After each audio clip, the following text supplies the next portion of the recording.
I'd like to invite John Albers to come forward and lead us in the pledge. If we'd all stand and face the flag.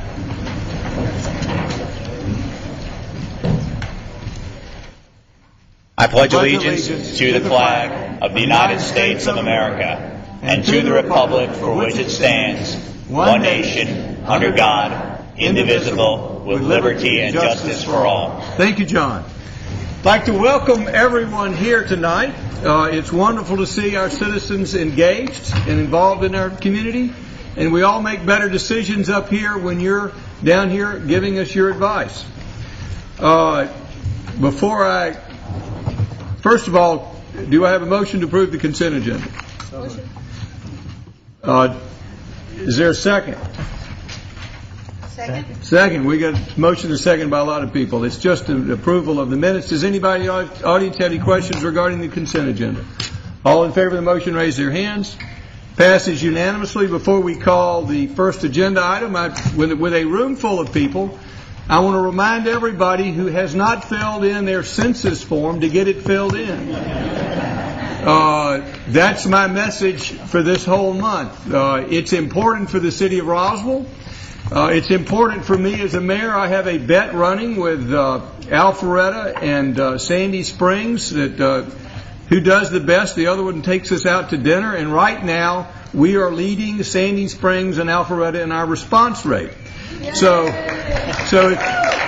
if you have not responded for that reason alone, there are two other reasons that I'd like you to encourage your friends. I'm sure everybody here has responded, but to encourage your friends to respond, it'll mean the difference of about $13,000 over the next 10 years of how much money comes back for every additional citizen we find for this community. Another $13,000. And that adds up pretty quickly. And it also makes a difference in how many congressmen we have, how much of this Fulton County sales tax money we get.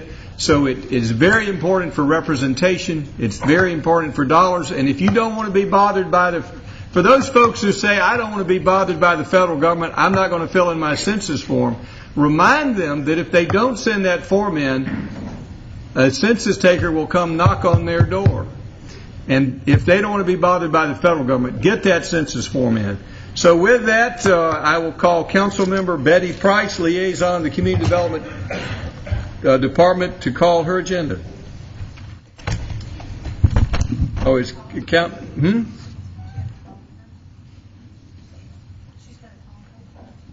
Councilmember Betty Price. Thank you, Mr. Mayor.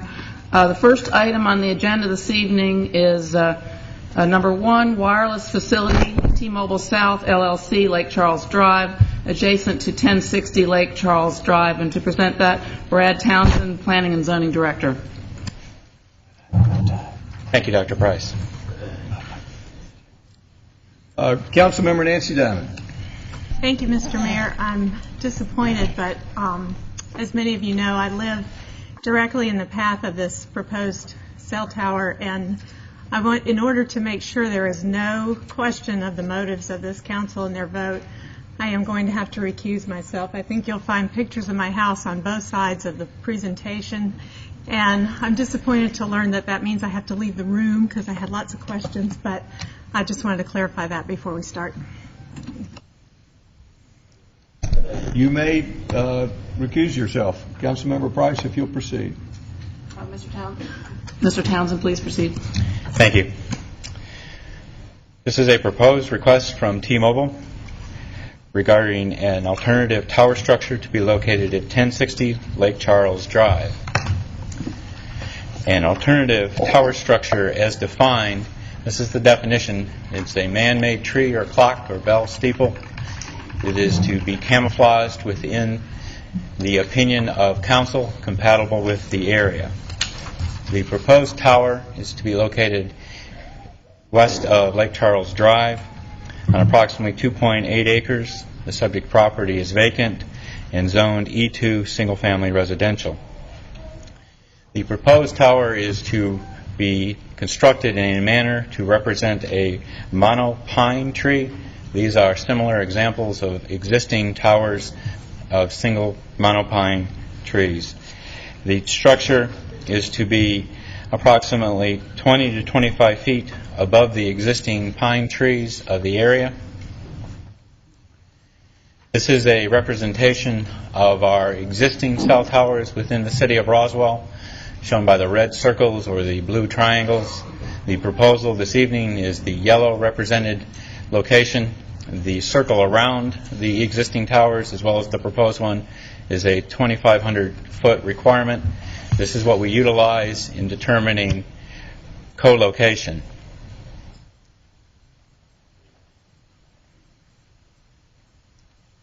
I'll let the mayor finish his thought before I'll move on. Okay. This is a representation provided by T-Mobile of the RF frequencies for the area. The green areas represents where there are strong frequencies. The yellow areas are weaker frequencies. The gray area, they have less powerful frequencies in those locations. The next slide is placing the tower in that location. You can see how the location of the proposed tower fills in the area represented by T-Mobile that they want to try to serve. This is a representation. This is without the tower. This is with the tower. Thank you. This is a representation of the proposed location represented by T-Mobile, showing the setbacks from the existing property lines. There are homes on all sides of the proposed location. This is an aerial photograph showing the existing homes as well as the parcel line and the proposed location of the tower.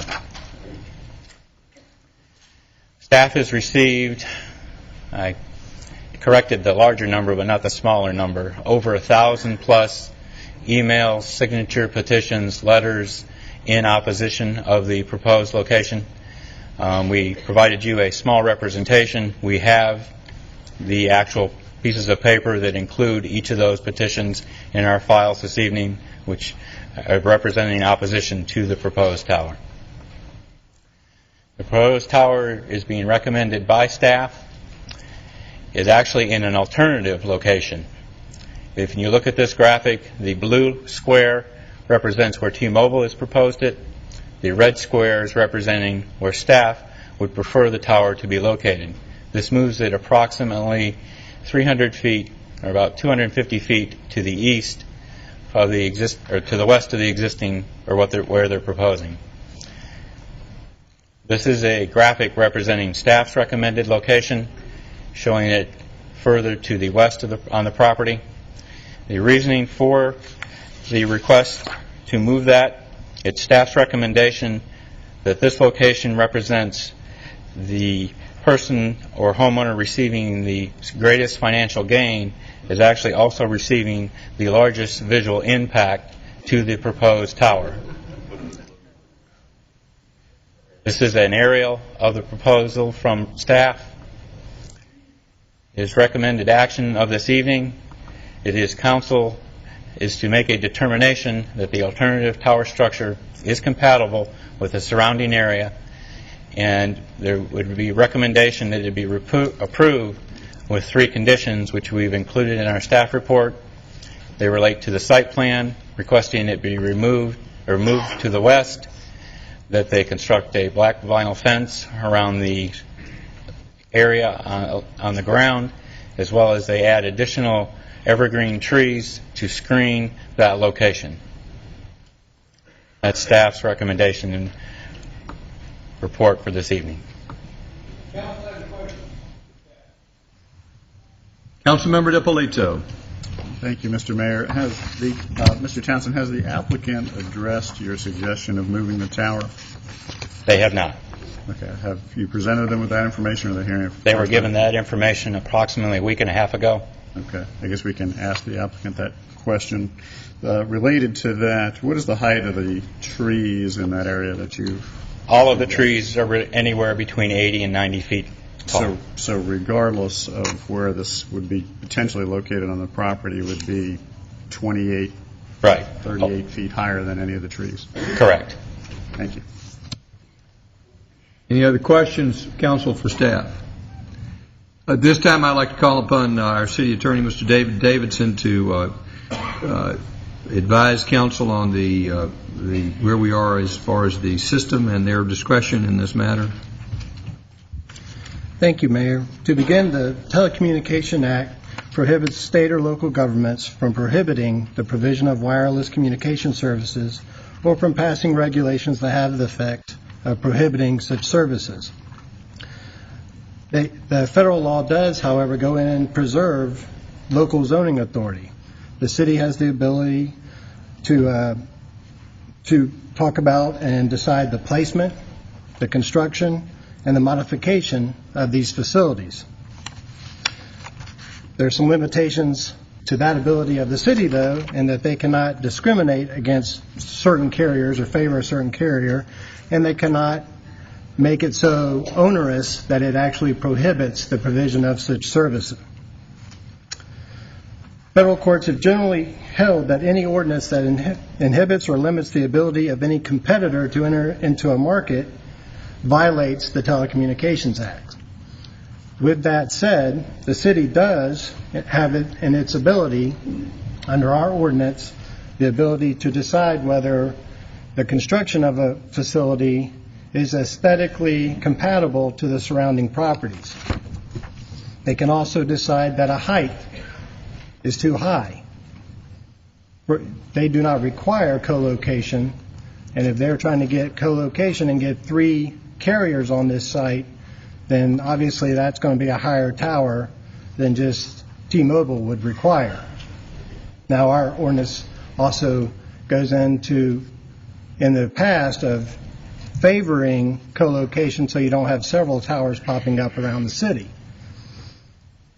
Basically, provided that the company can show a demonstrated need for the provision of this service in the area, the council has the authority to decide the construction, the placement, and any kind of modification to the system.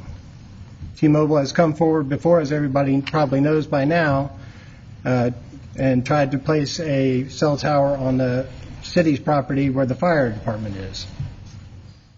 That was rejected. They're coming forward now with another site. There is a possibility with a denial of this site that, unless the evidence shows otherwise, that it could be seen as prohibiting the provision of service. Now, I've heard comments both ways that there is service here, it's just not that great. So that's going to be something for this council to decide on how far they want to take this. That's my report. Thank you, Mr. Davidson. Does the council have any questions for Mr. Davidson? This time we'll hear from the applicant.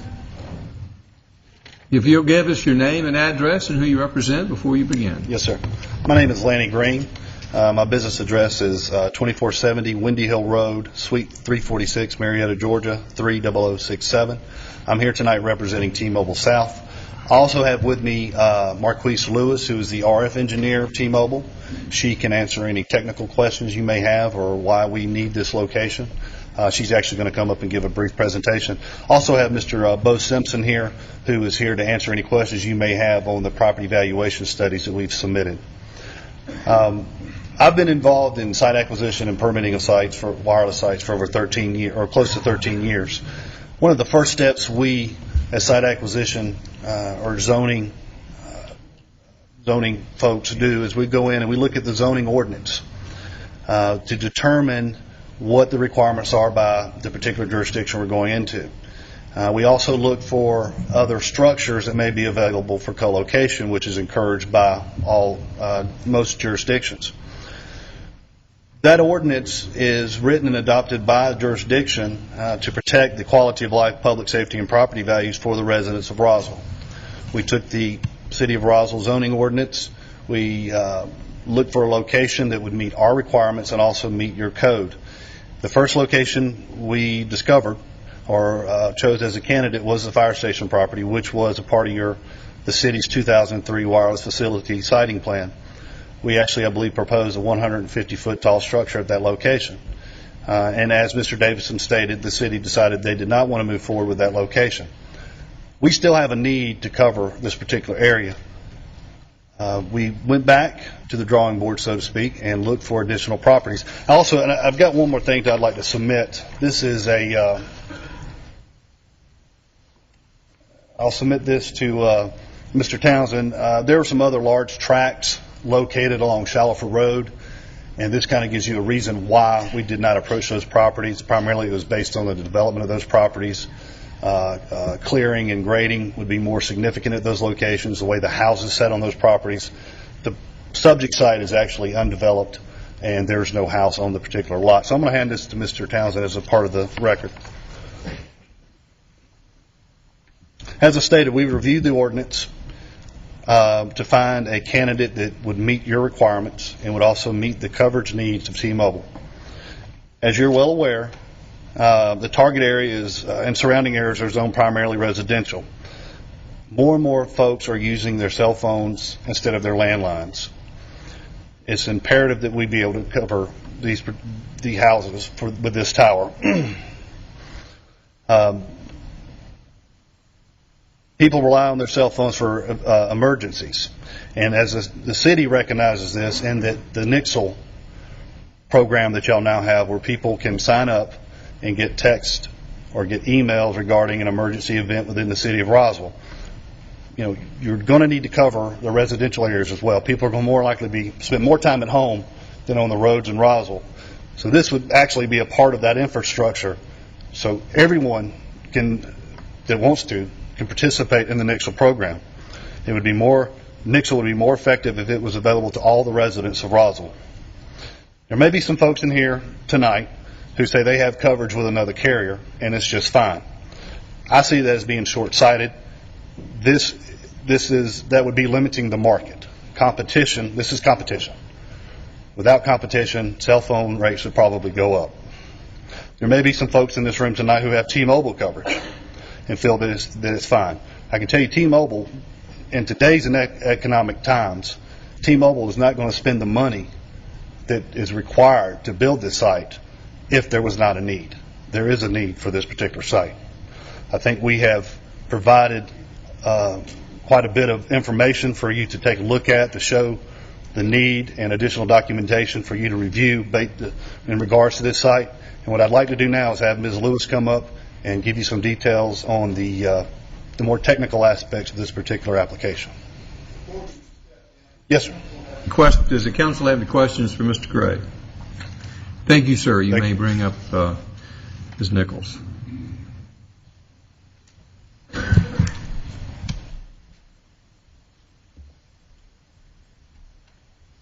Good evening. I'm Marquise Lewis, and I am at 417th Street, Suite 1131, Atlanta, Georgia, 30363. And I represent the RF Engineering Group with T-Mobile, and we considered quite a few bits of data in order to determine that we had a need in this area. In the area between Shallowford Road and Woodstock Road, T-Mobile is unable to provide reliable in-vehicle and in-building coverage to residents and workers in that area. And that's what we're seeking to do with this site. We've actually considered quite a few options. What we tried to do is when we're selecting a site and we're trying to optimally place a site is we want to provide contiguous coverage to sites that are already in the network while also introducing minimal overlap. So that way we can minimize the number of sites and also the height of the sites that we have to build in the area. The site that we're currently looking at, the 108-foot monopine structure, is actually a great placement for us. It's in the center of an area around which all sites have that need. So we're placing it right in the middle of an area of need. We have considered other options. We've considered sites that weren't placed as well, or weren't as ideally placed, but we've looked at a higher rad center at those locations, for example, the fire station. I also understand that some of the constituents here had some questions about what is called a DAS system, and that is an alternative way to provide wireless coverage in certain areas and in certain situations. However, when you consider the technical requirements for implementing a DAS and you look at the topology of this area, we realize that that is not a viable option in this particular situation. A DAS system, for example, generally is going to place antennas below 50 feet in height, and there are many antennas They're low-powered antennas, and they almost require a line of sight to the area that they're providing coverage to. So when you consider that and you look at this area, and you think about the topology and the terrain, you have a lot of rolling hills, and you have a lot of foliage.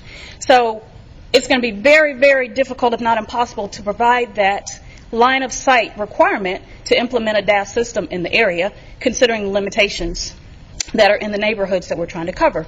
For example, if we were to try to use existing power pole structures, that wouldn't work because there just aren't enough above-ground structures to provide the level of reliability that we're going to need to provide in the neighborhoods in this area. And even if, for example, there were plenty more structures and we could place dozens and dozens of antennas on Georgia Power poles, we still have limitations that are imposed upon us by Georgia Power. For example, we cannot use wooden power poles. So that actually takes quite a few of the power poles off the table that are above ground in the area. So a DAS system is just not a viable option for us in this situation. So we've considered alternative locations, we've considered alternative technologies such as the DAS technology that many people inquired about, and we realized that we've actually arrived at the best solution for T-Mobile, and that is the 108-foot monopine located on Lake Charles Drive. Thank you. Any questions? Thank you, Ms. Lewis. Thank you, Ms. Lewis. Here. Yes, sir. We have some questions. Ms. Lewis. Mr. Orland, Question you've for got a you. question? The system you're Yes. referring to that you called the DAS system? DAS, it stands for Distributed Antenna System. Is that what I've read is called a microcell system? Is that similar? Or is that It different? is. So that's what you're referring to? Yes, they are considered microcells. Okay, just wanted to clarify that. Thank you. Thank you. Any other questions? Yes, Councilmember DiPolito. Thank you, Mr. Mayor. Ms. Lewis, you stated that the DAS system is not viable. Is it not viable because you can't physically get it to work, or it's just a more costly system that wouldn't be financially viable for T-Mobile? It is more costly, I guess, but I'm just here to evaluate the RF aspects of it. And from an RF perspective, the terrain, the foliage in the area is not going to allow us, with the structures that are in the area, to achieve the line of sight specifications that we need in order to cover the area via DAS. So I'm speaking only on the technical requirements here, and we don't meet those. So the question was, is it just not feasible to make it happen, or is it just more expensive and it's something that you prefer not to do? With the current infrastructure, T-Mobile cannot achieve the level of reliability in the search area using a DAS system. So, correct. It is not feasible for T-Mobile to obtain its objectives using a DAS system in this situation. Okay. Thank you. Thank you. Any other questions? Thank you, Ms. Lewis. Thank you. And I'd also like to add, too, the DAS and microcells, those are more favorable in such as a mall or an airport, a large facility such as that, or where DAS are more likely to be used. I just wanted to sum up that we have gone out, we have found a site that meets your code. We have designed a site that we feel is not intrusive to the area. We've provided you photo simulations that I think show that. One of the complaints we always get is when we take the photos, take them in the fall, there's no foliage cover. This particular case, there are no leaves on the tree, so you can see pretty well that the photo sims show that there will be no significant impact upon the area. And as I say, if you have any questions regarding the property valuation reports, Mr. Simpson's here to speak to that, and we're asking that you approve this application, and I would like to reserve any time left over for rebuttal. Thank you. Yes, sir. This time we have representatives of the neighborhood who would like to speak as an organization, and I'll begin with that organization by calling Mike Nyden.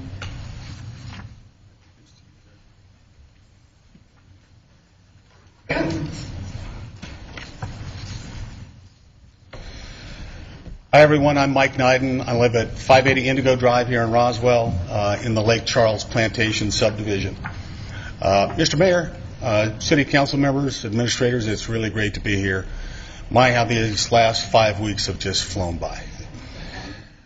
I also really feel the need to acknowledge a lot of the people in the audience this evening who have helped out enormously in preparing this presentation for you this evening. There's a few people who are not going to speak. I'd like to say a special thanks to Ashley, Kim, Clyde, Betty, and Wyatt. and the presidents and members of various homeowners associations in the Lake Charles area.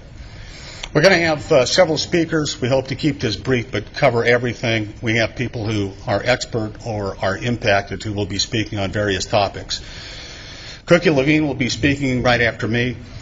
She happens to be an attorney. She lives at Ground Zero. I think she's going to give her views on the potential impact to her, and also chat a little bit about municipal code.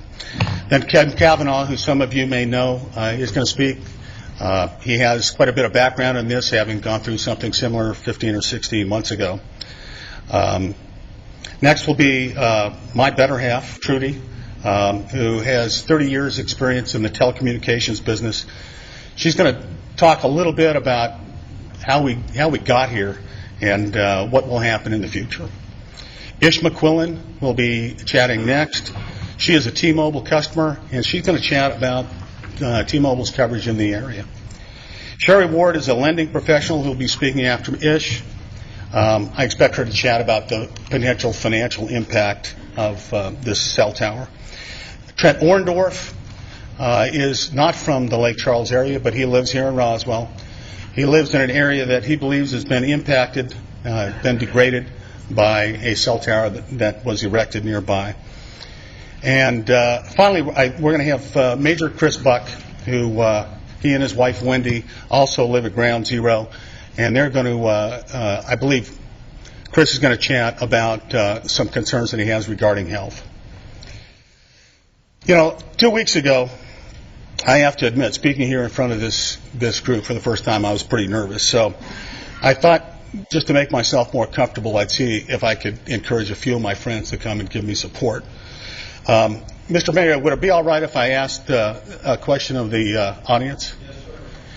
Anyone here who's opposed to this application like me, would you raise your hand, please? Thank you. I do feel quite a bit better this evening. I want to say a special thanks, because I'm to his part now. Brad and Jackie have been absolutely fabulous for us, and I really appreciate the help that they've given us. Trudy and I moved here 6 years ago. We moved here because we really liked Roswell. I love the green trees. I love the quaint downtown. Like the bicyclists. We really like the overall quality of life. And it's my opinion that this group, that City Council or this body, is responsible in a large part for the quality of life that we enjoy. We don't have barking dogs. We've got limits on boom boxes. You allow homeowners associations to do something that I kind of like, and that is you ban the flapping tighty-whities in the next neighbor's yard. And I understand that there's something coming up about pot-bellied pigs. I've never seen one, but it sounds like it might be a good thing. And somehow, y'all are faced with the proposition of an 11-story cell tower going into a backyard in a residential neighborhood. I listened to Lanny, and I have to tell you, I understand what he's doing. It's his job. But nothing new has been presented. It's kind of the same stuff that we heard, non-answer answers. And we're taking wishes, and he's taking wishes and presenting them as needs. There are Photoshop pictures that he referenced, superimposed on where they think the balloon was. I don't know where the balloon was, because most of the time you couldn't see it. I don't think they do either, but they had guys running around taking pictures. A picture, like they say, is worth 1,000 words, and I'm hoping a short video will be informative for you all, too. Mr. Townsend, and if we can stop at 18 seconds in, I think that would be good.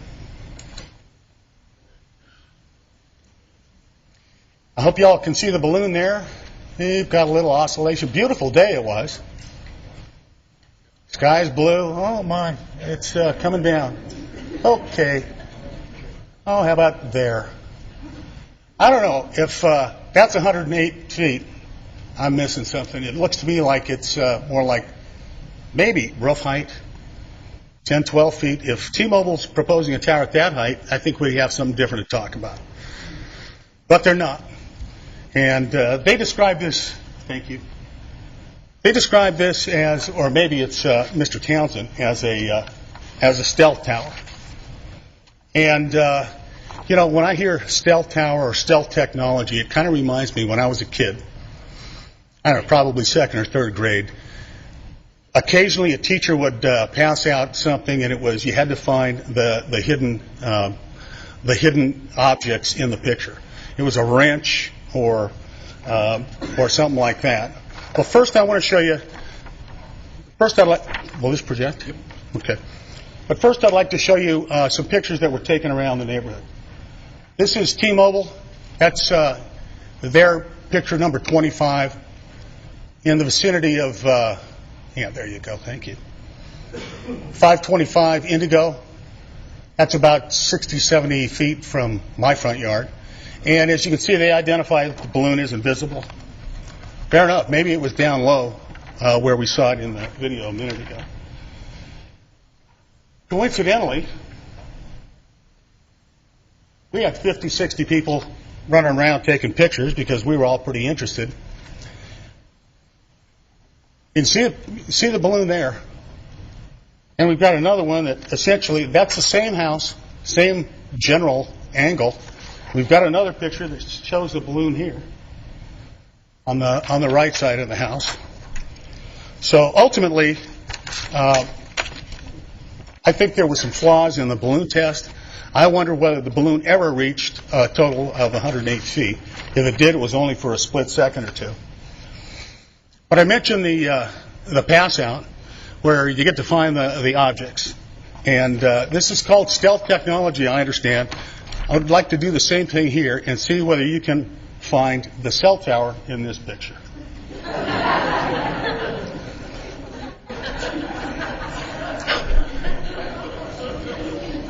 Well, I'll tell you, I chose not to use, and I'm going to acknowledge this right now, we didn't use one of the Photoshop pictures that T-Mobile presented for this application.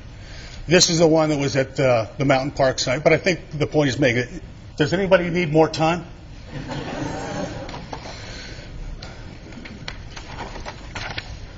And then I'm going to do the same thing with this picture. We searched around and found this. Can you find the cell tower base station hidden behind the trees here? We think there's some real questions about the visual impact and blight that have been unanswered. That'll start things off, I think, for you. And at this point, Mrs. Levine.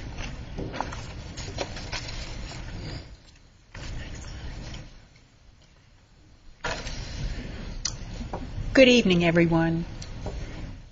My name is Cookie Levine, and I live at 1064 Lake Charles Drive. The back of my property backs up to the proposed site on Mr. Shearer's property. Most of you have been there, and if you haven't, I've talked to you on the phone, and I appreciate your coming to look and see what it would look like if put there. A while back, I went up to Home Depot, and I bought a floor fan, one of those tall models on a stand that you might keep at home when the air conditioning goes out or one room in the home just doesn't cool quite good enough. So I came home with this fan, and I didn't need it right away. And I had to figure out where I was going to store this thing. Well, I didn't want to put it in the den. I didn't want to put it in the dining room. I don't have a basement. So what I ended up doing was putting this floor fan in the garage. And the reason I put it in the garage is because there are parts of my home that I want to keep pretty. And I think it's the same thing with these cell towers. We've got commercial areas, we've got industrial areas, we've got places that it is more appropriate for them to be. And those are important economic areas of the city. But the neighborhoods, the residential areas, those are the heart and the soul of our city. A lovely city Roswell is.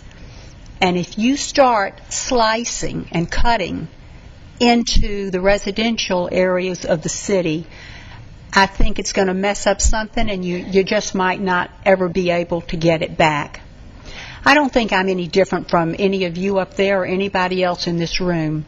When we go home at night to our neighborhoods and our homes, whether we sit on a porch or a deck or whatever we do, that area that we see is our little piece of heaven. And I think it's that way for all of us. And this is where we go to replenish ourselves, to fill up again, so that we can go out the next day and fight another day, whatever battles, work, or whatever we have to do. And I want to suggest to you that the neighborhoods, the residential areas of Roswell, are the places that we need to keep looking pretty. And now I'd like to talk to you for...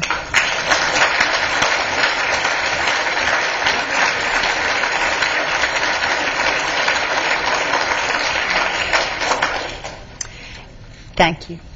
You guys are awesome. And now I'd like to talk to you for just a moment as a lawyer, please. Can we blow that up, Brad, so we can get a little... Okay, that's great. Thank you. Okay, we'll get there in just a minute. I have read that Mr. Davidson was referring to. It's nice to meet you. I have read the federal statutes. I have looked at that. I have looked at the ordinances. I've looked at some of the zoning. And here's how I see it. I think Mr. Davidson's certainly correct that you cannot keep cell towers out. They have to come in. You can't just arbitrarily say no way. But absent that, as Mr. Davidson said, you have an enormous amount of say-so and control over the placement. The zoning ordinances are most appropriate and relevant for you to take into account, and you have say-so over the placement and where these things go and how they're constructed. And what's really important to look at is a step-by-step process, in my view, as to whether or not your decision in this matter is reasonable. If there is a substantial amount of evidence that will underlie your decision, and if it is found to be reasonable, then that's what I think is important here. And when this thing first came up, the first thing I did was go and look at the telecommunications, the standards for wireless communications facilities under the Roswell ordinances. And I don't think we need to go any farther than the purpose and intent. I've said this before, I really love these ordinances and the way they're written. They're not full of legalese.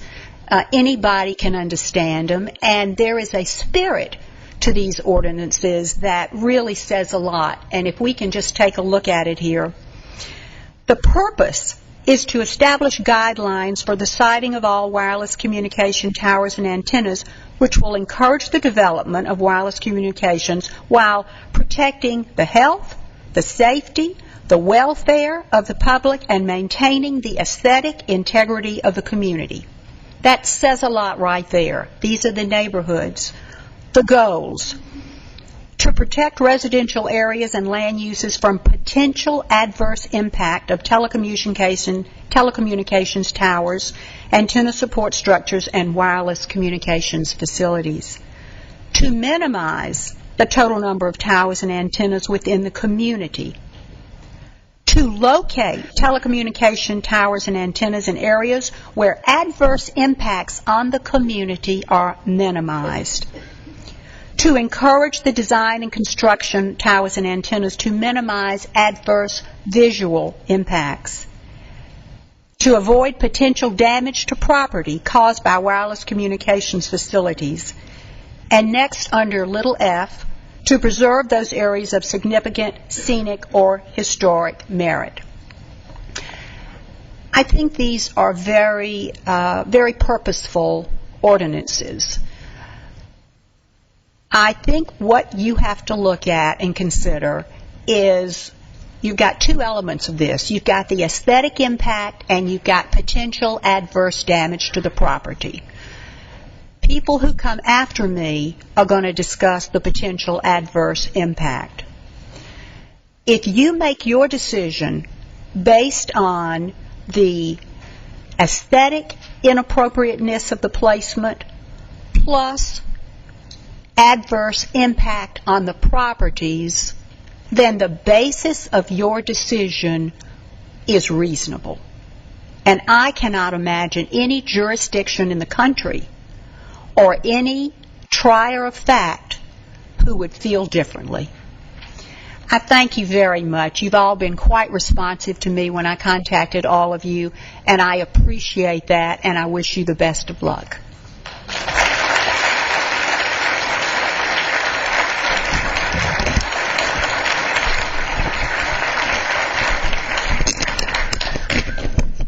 Ken Kavanaugh.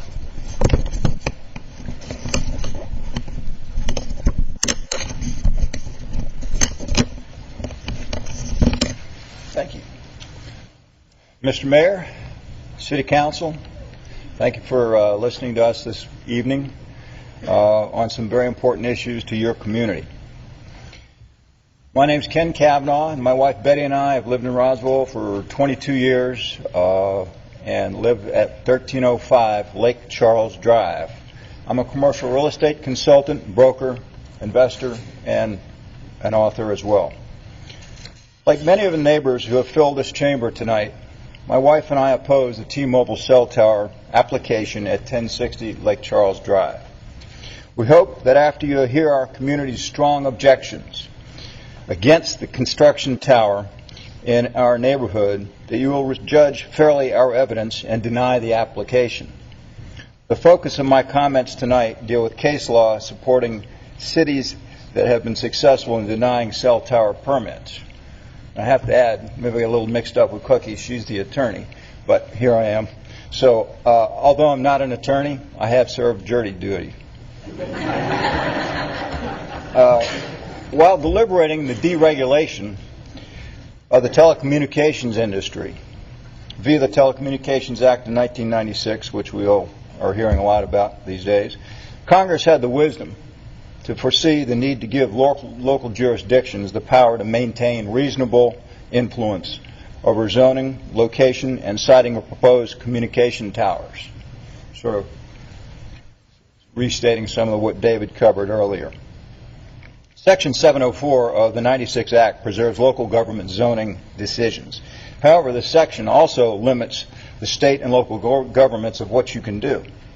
The telecom industry has been known to go to court if their applications are denied. I would like to make the point here tonight that they don't always win. Telecom industry tends to litigate, based on my research, on no substantial evidence to support the municipality's denial.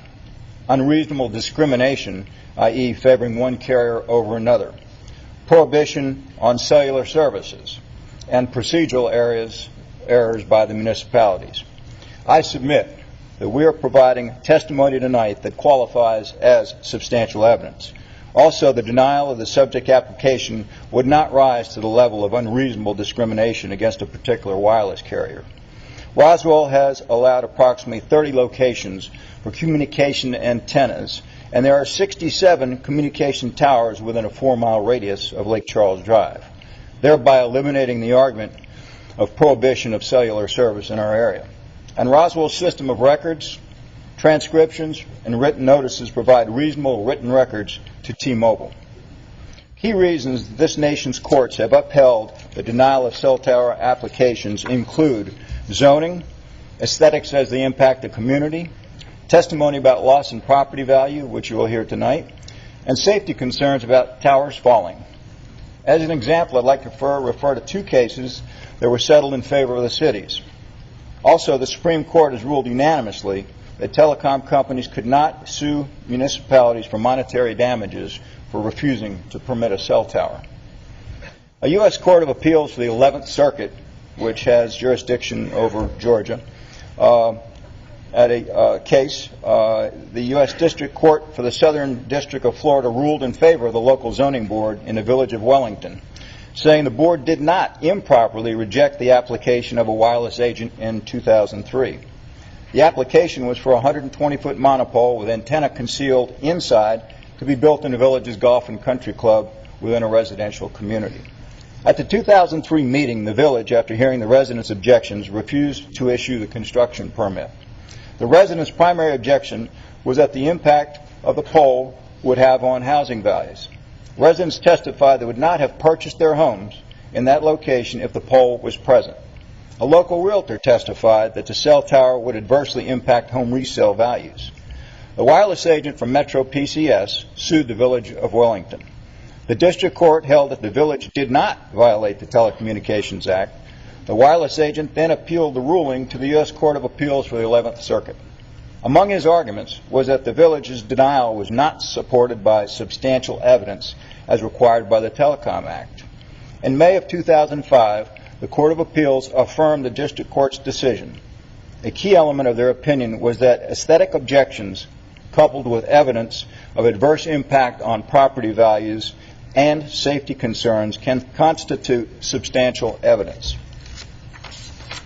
The second case I would like to cite is the U.S. Court of Appeals for the 4th Circuit, which is in Virginia. In 1997, the City Council of Virginia Beach voted unanimously to deny the application of AT&T Wireless and others for a conditional use permit to erect two 135-foot communication towers on a Methodist church's grounds. The Planning Commission unanimously voted to recommend to the city approval. The City Council, after receiving over 700 signatures and testimony opposing, denied the application. The applicant sued in district court and won. The City of Virginia Beach then sued in U.S. Court of Appeals. The appeal courts reversed the district court's ruling primarily based on the following grounds, and I quote, "In addition, the evidence shows that the opposition to the application rested on the traditional basis of zoning regulations, preserving the character of a neighborhood and avoiding aesthetic blight. If such behavior is unreasonable, then nearly every denial of an application such as this will violate the Act. An obviously absurd result," unquote. One more quote. "In all cases of this sort, those seeking to build will come armed with exhibits, experts, and evaluations. Appellees, by urging us to hold that such a predictable barrage mandates that local governments approve applications, effectively demand that we interpret the Act so as always to thwart average, non-expert citizens, that is, to thwart democracy. The district court dismissed citizen opposition as generalized concerns. Congress, in refusing to abolish local authority over zoning of personal wireless services, categorically rejected this scornful approach. We're not against cell towers. I bet almost everybody in here has a cell phone somewhere. And we would like to, I'm sure we are impressing on you, that we are defending our neighborhoods from the encroachment of commercial and industrial uses. One more little point at the end here. Mike asked me to comment on migratory birds. The U.S. Fish and Wildlife Service estimates between 5 and 50 million, a little loose on the numbers there, but 5 million is pretty good, birds are killed in the U.S. each year in collisions caused by telecommunication towers. A U.S. Court of Appeals recently issued a ruling ordering the FCC to evaluate the potential adverse effects of communication towers on migratory bird populations of the Gulf Coast region and the United States. The FCC is reviewing their regulations to consider the environmental impact of these towers. Thank you for your attention.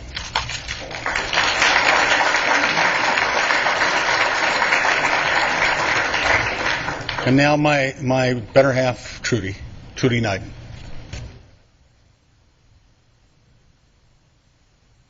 Hello. My name is Trudy Knighton, and I live at 580 Indigo Drive in Roswell, Georgia. As Michael mentioned, I've been in the telecommunications business for over 30 years. I've been on the side that we call the wireline side, as well as wireless. And I have actually read the Telecommunications Act of 1996. I thought you might benefit tonight from understanding a little bit of the history of T-Mobile, where they started, where they came from. The wireless cellular industry has always been kind of a crazy place, tumultuous, a lot of acquisitions, a lot of spin-offs, a lot of consolidations. And T-Mobile in their origins is not unlike the rest of those companies.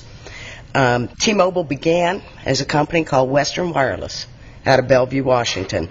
They were a carrier that specialized in providing cellular service to the rural community. Ultimately, though, they were spun off, and then they were acquired by Deutsche Telekom in 2001. Deutsche Telekom, not surprisingly, was formed from the former German state-owned monopoly Deutsche Bundespost. So, and interestingly enough, the German government still owns a sizable stake in the parent company. You might ask, so what? What does this mean to us? Well, I just find it interesting that a German company is using U.S. law against us to further their own business pursuits. What can they possibly care about our neighborhood, or our town, or our quality of life? Frankly, every couple of years there's an article about the possible spin-off of T-Mobile from Deutsche Telekom because of their lagging sales, their lagging customer acquisitions. Might they not just be building more cell towers to shore up their business for sale? Sounds like it could be likely to me. Let's talk a little bit about market share. T-Mobile is the fourth largest carrier in the country, and right now we've seen that they have anywhere from 0.3% to 10% of market share, depending on who you talk to. We tried to find out from T-Mobile how much market share they had, but they won't tell us. So we took a scientific poll. We polled the attendees at the planning and zoning meeting a couple weeks ago. There were 104 people there from the neighborhood, and we asked them who had T-Mobile service. 3 people raised their hands. 3%? If you extrapolate that to Roswell at large, we have 90,000 people in Roswell according to the census, and let's assume that every man, woman, and child has a cell phone, and that means infants. Everybody has a cell phone. That's roughly 2,700 people in the city of Roswell who have T-Mobile service. Take that just a step down. Narrow it down to our little neighborhood. How many people are there? We're talking about putting an 11-story cell phone tower in a neighborhood to serve a handful of people. Seems kind of absurd to me. T-Mobile is relying upon the Telecommunications Act of 1996 as a basis for this proposed tower. It's interesting, though, the Act says that the wireless carriers have to provide service in cars. It doesn't say anything about service in homes, and it doesn't say anything about data service. That's just a T-Mobile wish. Then they talk about 911. T-Mobile is saying it needs a tower to provide this service. Okay, fair enough. There are a couple ways to provide 911 service. One is to use 3 cell towers to basically triangulate the cellular caller's location. That's what T-Mobile wants to do. The other is to use GPS. And what that means is you've got to have a handset that's GPS capable. That is the other method. It is the more superior method. It's kind of interesting. I think it might be cheaper to equip every T-Mobile cell phone owner with a new handset with GPS than to put up an 11-story tower. Just my thought.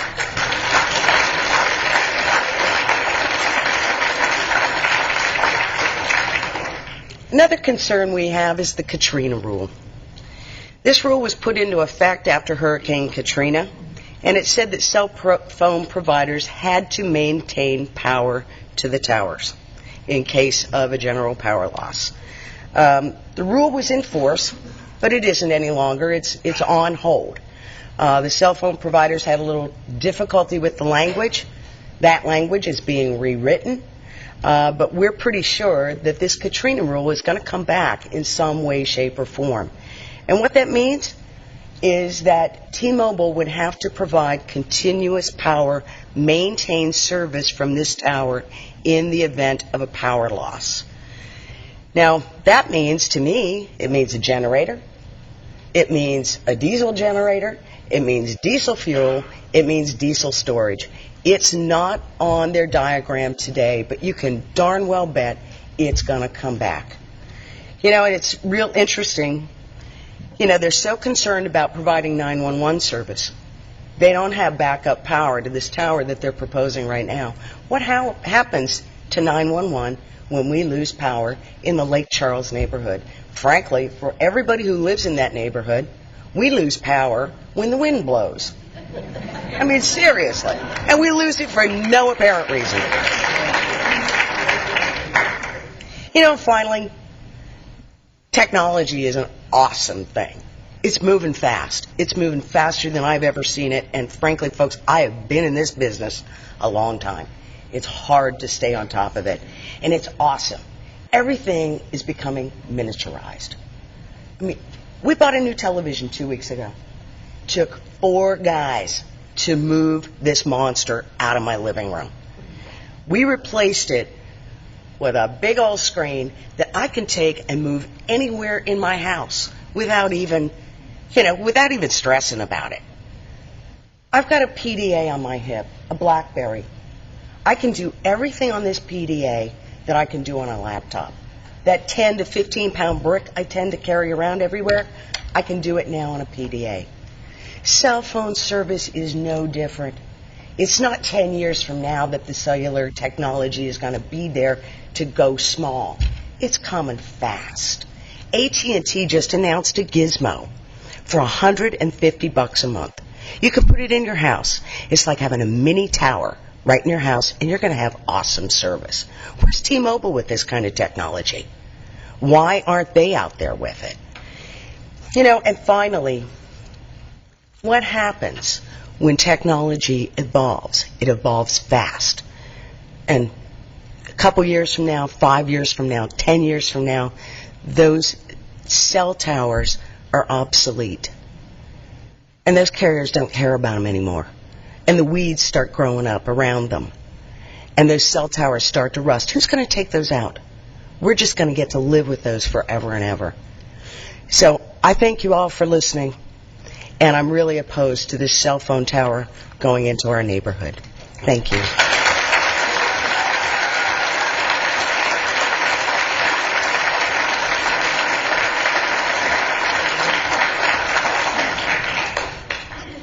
Ish McQuillan would now like to chat, please. Thank you. My name is Ish McQuillan, and I live at 2 Meeting Street, Roswell. And I'm not as well-spoken as my friends over here, so I'm going to read my statement, and you'll be very glad that I read it as opposed to rambling. Mayor Wood, council members, good evening. There are a few things I'd like you to know up front. I've been a resident of Roswell for over 6 years, and I'm retired from the banking industry for over 12. And according to Google Earth, I live approximately 250 yards from the proposed T-Mobile cell tower, right out my front door. And I've been a T-Mobile cell phone customer, prop here, for 5+ years, and I have always had excellent reception on my T-Mobile cell phone. Approximately 5 weeks ago, I became aware of T-Mobile's application to place a cell tower at 1060 Lake Charles Drive. And in that application, one of T-Mobile's many claims is that their customers experience a loss of cell phone coverage in our area, and it says T-Mobile conducted what is known as a drive study that supports their claim. Well, when I read this, I thought, wow, the gaps in coverage really must be extensive. For T-Mobile to be spending 6 figures, or over 6 figures, who knows, to install the cell tower. So I decided to conduct my own drive study to see where these huge gaps in coverage were. So to do this, I armed myself with my very specialized equipment, a map, a ruler, a number 2 pencil, a cup of coffee, Starbucks, and my T-Mobile cell phone. And I drove within a 5-mile radius of my home for approximately 2 hours and covered approximately 46 miles using my T-Mobile cell phone. Additionally, I made phone calls from inside my home at 2 Meeting Street. My findings are in an affidavit submitted to City Council, and my findings are simple. I did not drop one phone call, and the coverage was clear the entire time. As a T-Mobile customer, the results of my drive study tell me that T-Mobile has excellent coverage in a 5-mile radius. of 1060 Lake Charles Drive. And so I would suggest, and I would love to be able to hand a green crayon to the gentleman from T-Mobile and tell him that I would like him to cover in his map, because I think there's great coverage there. I'll admit, however, that there are obvious issues with my study. I didn't enter each and every home along the 46 miles and test my coverage, nor did I make 911 calls from those houses, which, of course, I'm sure you're glad I didn't. And I used very unsophisticated equipment. But to me, isn't it the point of coverage as simple as whether my cell phone works or not? If there are small pockets where gaps in coverage exist, I say that they are very, very small. And as you know, there are many alternative and less expensive solutions available to telecom companies to provide coverage and to fill gaps. I have a brother-in-law that's one of those smarties. He happens to be a PhD in physics. He worked for the government for 30 years in telecommunications and now teaches telecommunications at George Washington University in D.C. So I've had some conversation with him over the past 5 weeks, as you can well imagine. And so I've asked him this side and that side, and he tells me that the future, that's my question, what is the future? And he says it's the microcells. That is the future, that's where it's going. So I trust him. He's a smarty, and he knows what he's talking about. So the question is, so why aren't they using these alternatives, and what is this action against our neighborhood really about? Well, is it about 4G technology, Wi-Fi? Is it about T-Mobile shoring up their inferior technology? Is it about a foreign entity building their franchise to sell out in a few years? Or is it about money? What we do know, it isn't about a company providing cell coverage for their customers in the Lake Charles area, as T-Mobile's application claims. Let's face it, over the last 17 months, the Lake Charles area has been under siege by T-Mobile. If it doesn't work here, let's try down here. And, if it doesn't work there, well, we're going to try down here. And based on this pattern, we know this will continue. We, 1,011 citizens that signed the petition, the hundreds in red shirts, and the 1 to 2 or 3 citizens that may have sent you emails and maybe made a couple of phone calls. We implore the City Council to protect our residential community and all the residential areas throughout the city. I personally have decided to have faith in my City Council. I have faith that you will have our best interest at heart during this vote, that you will protect my neighborhood from these commercial structures, that you will develop a plan to answer our technology needs that doesn't involve a tower in a residential area, and that you will not let another neighborhood in the city of Roswell go through what the citizens of the Lake Charles area have had to go through over the past 17 months. In reference to the balloon test, I saw the balloon. It was 20 feet above the treetops, and it stood there for the time it took me to run back into my bedroom, grab my camera, and run back out, and it was gone again. I'm guessing that was 3 minutes. From that period of time that it was above the trees, it never reached the trees again for the entire test time. So I don't think the test was valid. I will see the tower from my front door, and I will see it every day I walk out my front yard. Again, my name is Ish McQuillan. I am adamantly opposed to the cell tower, the first on residential property anywhere in Roswell. Mayor Wood, council members, thank you.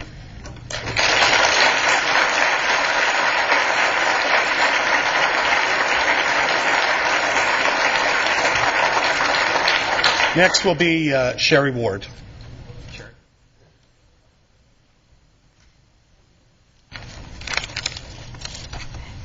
Good evening. My name is Sherry Ward. I live at 600 Oakstone Drive, right around the corner from the proposed location.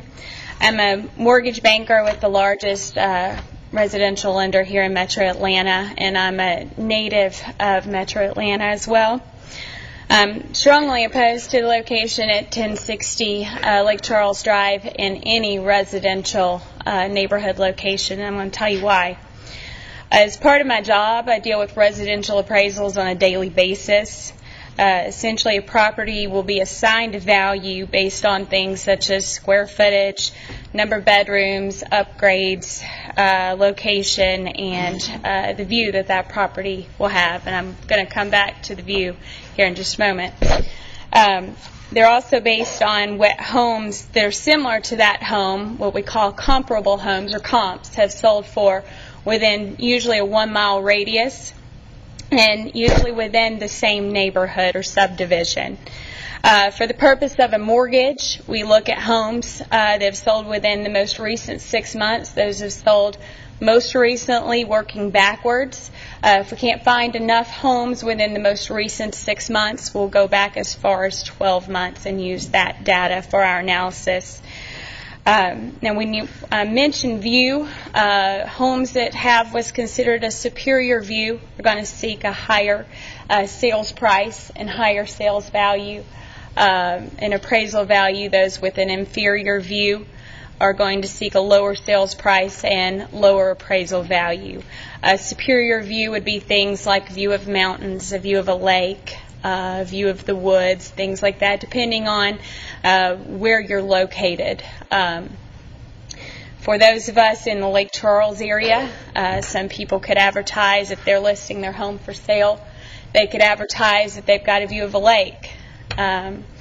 Others could advertise they've got a wooded view, a creek, a pool in the backyard, all sorts of things.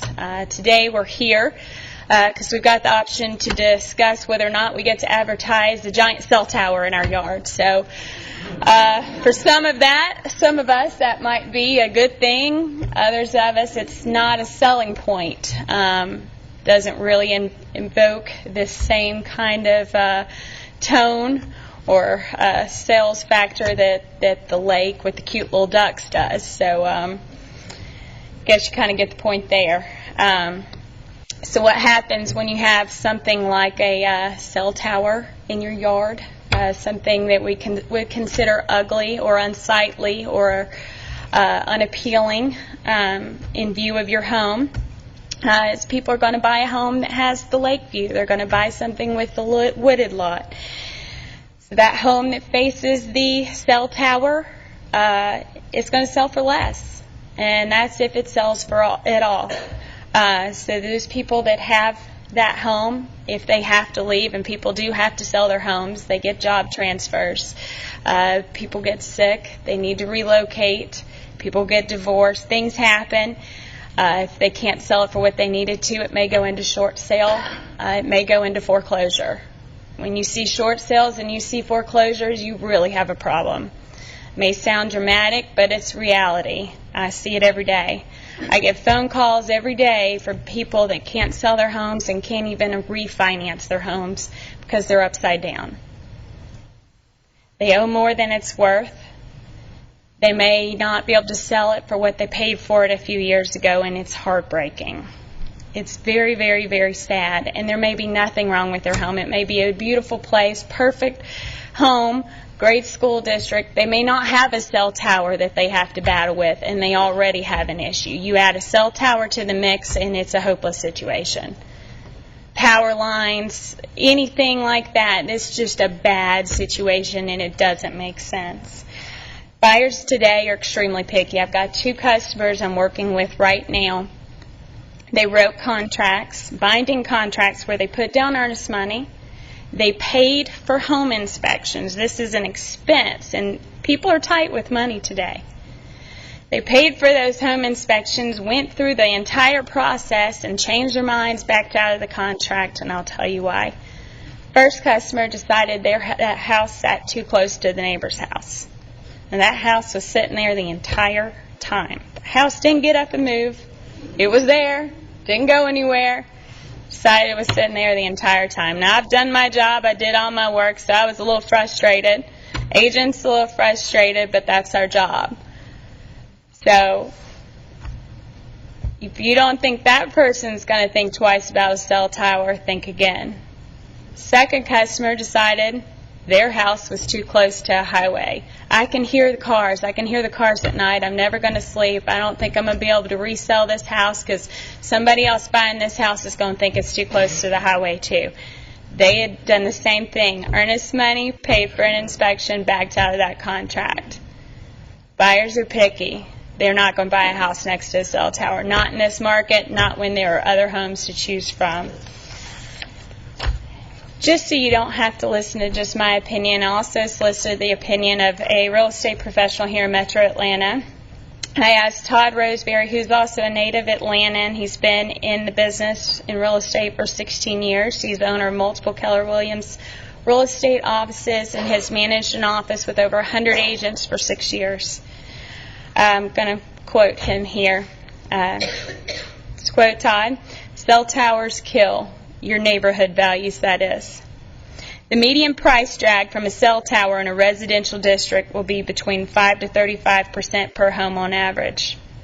The homes closer to the tower will see a higher depreciation, and the homes a quarter to half mile will see the lesser.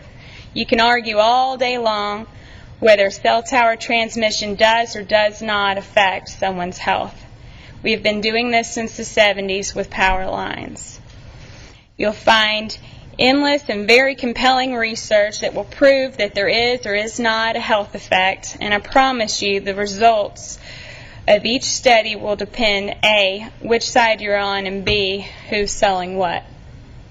The bottom line from a real estate valuation perspective is the old adage, perception is reality. Buyers perceive a health threat with transmission towers, whether the threat is real or not. In addition, they're ugly. It's America. Like it or hate it, ugly doesn't sell. Note, in the current market, some homes affected won't sell at all. Those would be homes within immediate proximity and/or visual range. These homes will not be a sellable commodity in this market until the market stabilizes. It's common sense. Why buy near tower when there are hundreds of comparable choices not near tower? Specifically in the 375 zip code, 30075, in single-family homes, the average supply in the first quarter of 2010 was 13 months supply. And what he means by supply means the amount of homes that are listed for sale versus the amount of people available to buy those homes. A stable market is 6 months supply or less. Roswell is 2 to 5 years from that number as a whole, when you're talking about all of Roswell as a city. Your home is not close to the proposed location of the tower, you say, and you think you won't be affected? Think again. Scenario. There will be homeowners within the affected area that will have to sell. Job loss, death, divorce, relocation. Those that must sell will, and usually that means a foreclosure. Bank-owned properties sell for 25 to 50% less on average than market. Okay, now that means it's time for you to sell. You get a contract, but guess what? It doesn't appraise. Your deal dies, and now you have to reduce your price. Transmission towers equal lower home values. So that's what Todd had to say. Now I have one last question for you. As of March 31st, in the 30075 zip code, there were 445 homes listed for sale. Now your house sits next to that cell phone tower, and you're the one house listed for sale that sits next to a tower. What do you think your chances are of selling that house if you're one out of 445 next to a tower? That's all I have to say. I'm against the tower. Thank you.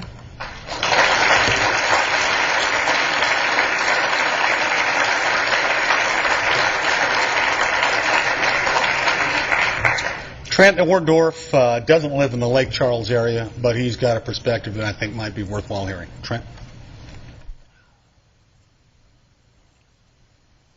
Mayor Wood, City Council, fellow residents, just in the interest of full disclosure, we do not have a cell tower in my neighborhood, and that keeps being what is being told, but we were in the neighborhood of Liberty Square where the threat of the cell tower was. You remember a couple years ago, I don't know if you remember that time frame, 2003, 2004.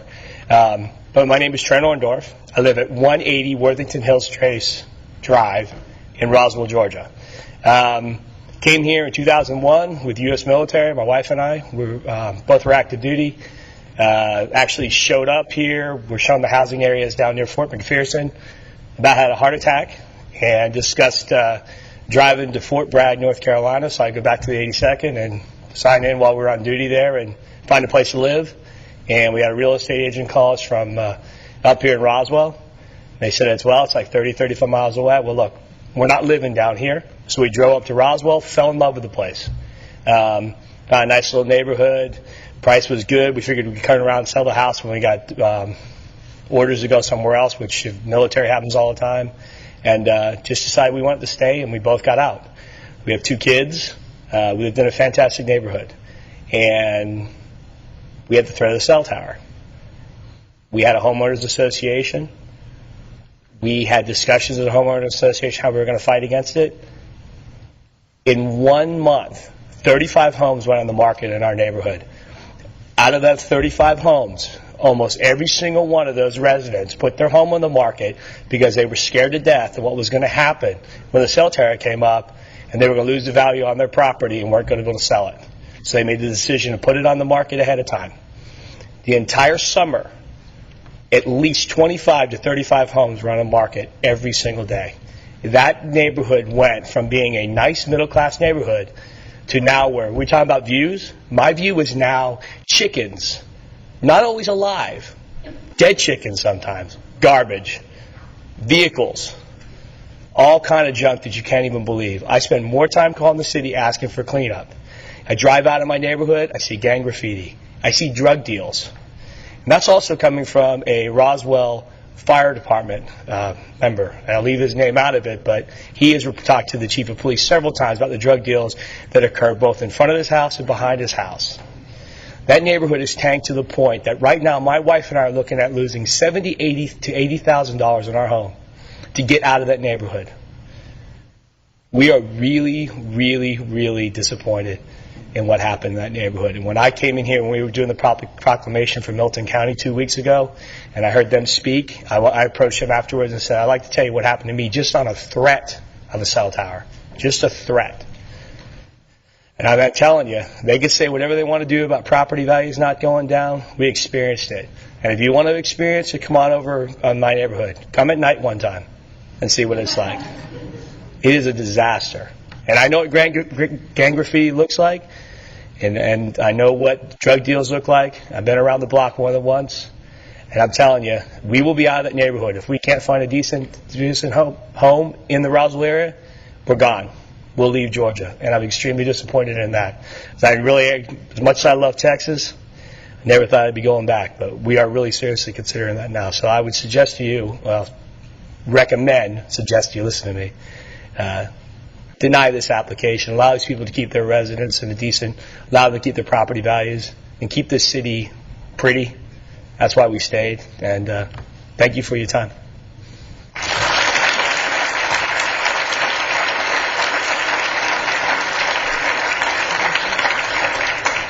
And Major Chris Buck.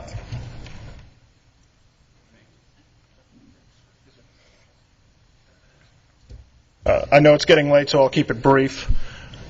Mayor Wood, City Council members, my name is Chris Buck, and my family and I reside on Maycroft Court, less than 300 feet from the proposed cell phone tower location. My family and I moved to Roswell in 2005. I'm blessed to have a wonderful 3-year-old daughter, Emily, and an equally wonderful 6-month-old son, Ben.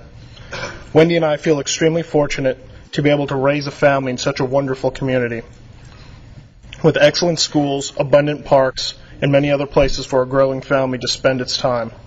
I know that Mayor Wood and the City Council members have devoted much time and effort into creating and nurturing such a community. I'm here tonight as a concerned parent and resident of Roswell because I think we are about to take a step off the track we are on and potentially make a decision that will hurt our community. I'm deeply concerned because I do not want my children or the children of anyone else to grow up less than 300 feet from a cell phone tower. I've been told that there are no negative health effects from cell towers. I've also been told that this tower will not lower my property value. The truth is, there is no data showing the long-term effects of cell towers on growing children.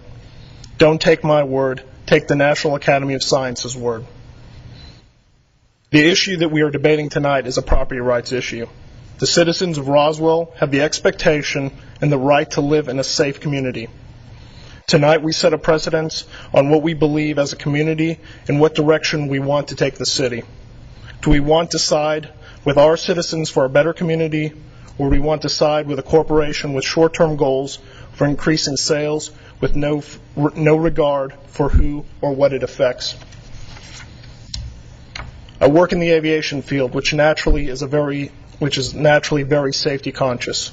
Whenever I discuss safety with a new employee, I give them the adage that drives my safety philosophy. If it doesn't look right or feel right, it probably isn't right, and it probably isn't safe. I ask you tonight, is it right that a family should have to raise its children less than 300 feet from a cell phone tower? Does that feel right to you? I know what my answer is. Is this the precedent we want to set? Is this the Roswell we want?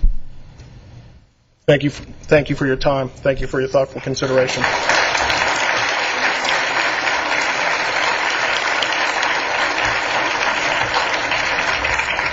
Mr. Mayor, just a couple of closing notes. Mr. Green mentioned in his presentation, I think it was the phrase, or certainly the word competition. You know, we're in favor of competition, and it's kind of amazing to me that can be justification when, number one, T-Mobile provides voice service in the area, and number two, their competitors, AT&T and Verizon, provide all sorts of services in the area. I mean, it kind of sounds like you want to compete, but in the case of T-Mobile, let's say you're running a 100-yard dash, they want to start at the 50-yard line. There's a whole lot of information that we've asked for that we got responses, but we didn't really get the info. And potentially, we're talking about pulling $5, $10, $15 million in value out of our homes. I think that we deserve some direct answers to some questions.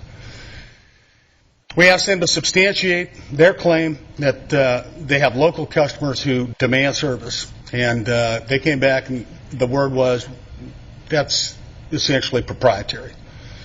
We asked them to substantiate their claim that their customers are giving up their landlines. You heard it again this evening. They came back and said, well, that's proprietary. We asked them to tell us, this is kind of a simple one, where's their MTSO? It's basically the central station. It's got to be somewhere because it's not on site. All we wanted to get a sense of was how much digging and trenching is going to take place on Lake Charles, because we've just gone through that, and it's not a picnic. And the word we got back was, that's proprietary. You know, when I was a little boy, I'd get into an argument with a kid, and if it started to get a little hot, my dad would say, go out and give a licking or take one. But if I knew I was going to get one, sometimes I'd find my mama and literally or figuratively hide behind her. Based on some of the stuff I've heard, I think my mama would have called me proprietary, and I think my daddy would have called me chicken. Which kind of brings us full circle. You know, given a choice, I'd sooner have a whole mess of chickens next door than 11-story monstrosity cell tower. There's really four things that we've talked about in our presentation. I want to thank you for your forbearance. We didn't expect it to take this long. Talking about health risks, the stuff that hasn't been determined yet. We're talking about property values. We're talking about blight. We're talking about potential impact to the environment, all of which combine to potentially impact the high quality of life that we have in Roswell and that we have in the Lake Charles neighborhood. We like our town. We like our neighborhoods. We'd like to keep that quality of life.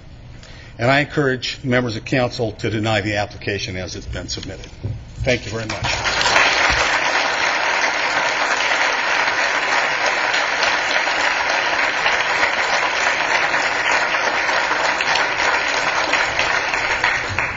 Does anyone else wish to speak? Yes, sir, come forward.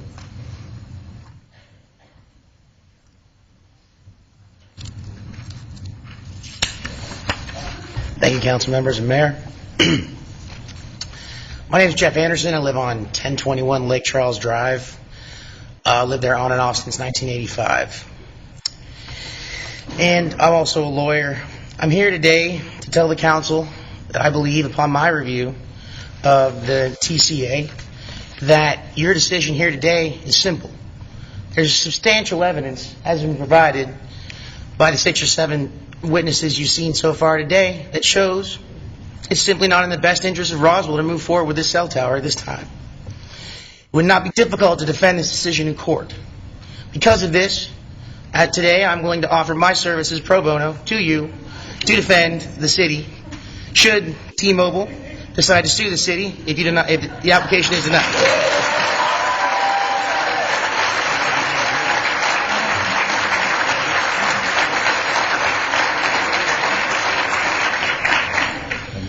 The most important thing to your decision today is the wording of the statute of the city of Roswell, which is as follows. Your duty is to protect the health, safety, and welfare of the public and maintain the aesthetic integrity of the community. Allowing T-Mobile to build this tower would violate and do harm to that statute. Please vote for the will of the people. Please vote against corporate profits. Thank you.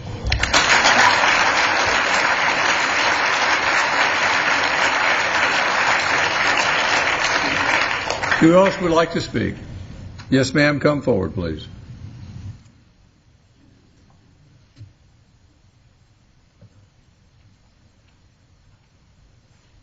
Mayor and City Council, I'm Jackie Graff. I live at 1085 Lake Charles Drive. I'm a little nervous now, so my voice is a little shaky. I moved to Roswell over 35 years ago. There was one restaurant. Now we have many. That's progress. There was one filling station. And now there are many. That's progress. The farm across the street from me came filled with houses. That's progress. That's okay. The corner where all the horse farms were and the little store, now there's a Publix and other stores. And that's progress. But I feel like this cell tower is not progress. It puts us back. And I think anybody considering trying to move to Roswell, if this is passed and the cell tower is put there, they would have a second consideration, because anybody's backyard could be the home of a cell tower if this is passed. So I just say, in the interest of our property values, our health, and I have several neighbors that will have to move because they have small children and they want to, their health is very important, and they will actually have to move if this cell tower goes in.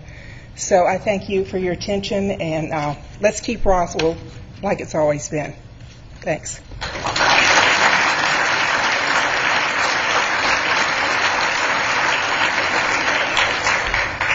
Who would like to speak next? Yes, come forward, please.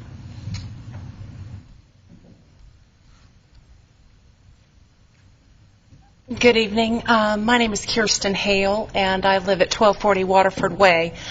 And interestingly, I received a flyer on my mailbox this morning, and I had heard a little bit about the cell tower just because I drive down Lake Charles. My home is, I don't know, I haven't been able to do any background work on this, but just looking at these pictures earlier, my backyard would probably face the cell tower, and I would be confident in saying that I could probably see it from my backyard.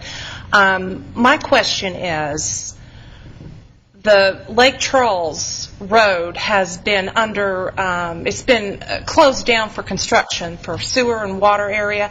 I find that interesting that it has been closed down about, I don't know how many weeks now, but this particular project seems to be in the same area, and I am just wondering if this room would not be far more filled if that road were open and people had an opportunity to see the posting of the sign, indicating what was going on back here. And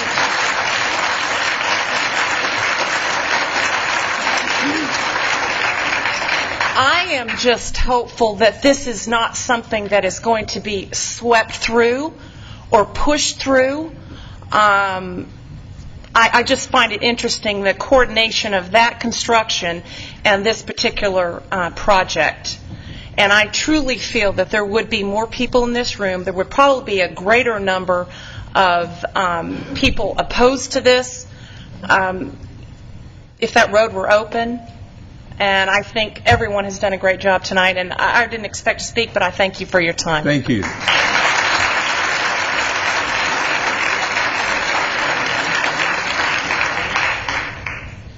Yes, sir. Come forward, please.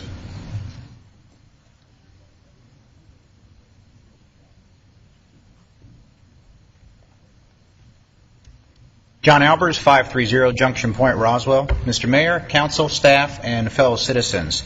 I'm coming here today as a telecommunications subject matter expert. I spent 10 years with Bell Laboratories, with AT&T Wireless, and Lucent Technologies. I'm very familiar with the types of equipment that each one of the carriers provided, and with my consulting firm, I consulted for every one of the major 5 carriers that are out there today. T-Mobile has chosen a specific type of technology that requires them to put more towers in, which is something we did not talk about tonight. Other providers, such as Verizon and Sprint, have used different technology that allows towers to be further apart from one another. And as we've talked recently, technology will change greatly over the next couple of years. So just because T-Mobile decided to choose this type of technology does not mean the citizens of Lake Charles should be the bearers of having a tower in their backyard.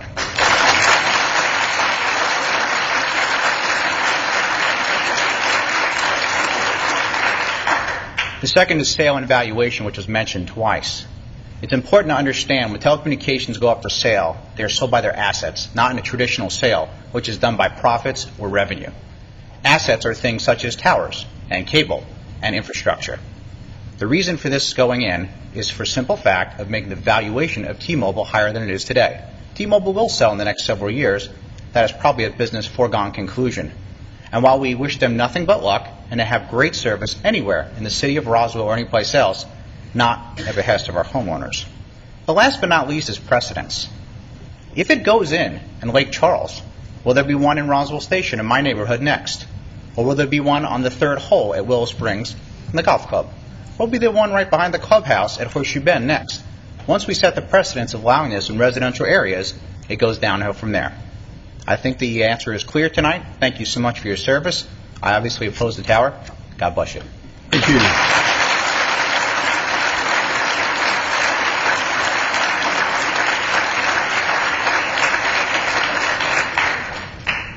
And does anyone else wish to speak? Yes, sir. I see a hand up over here.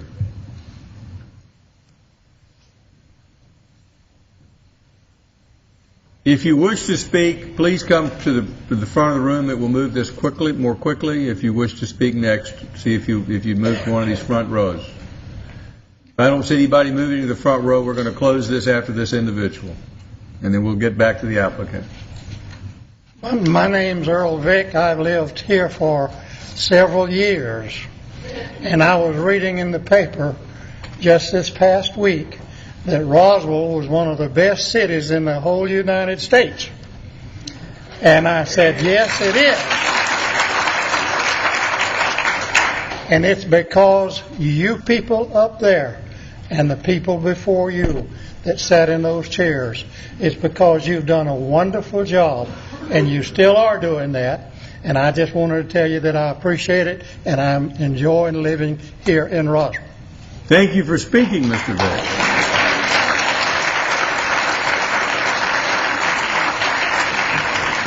Does anyone else wish to speak? Seeing no hands up, we'll ask the applicant to come back for rebuttal.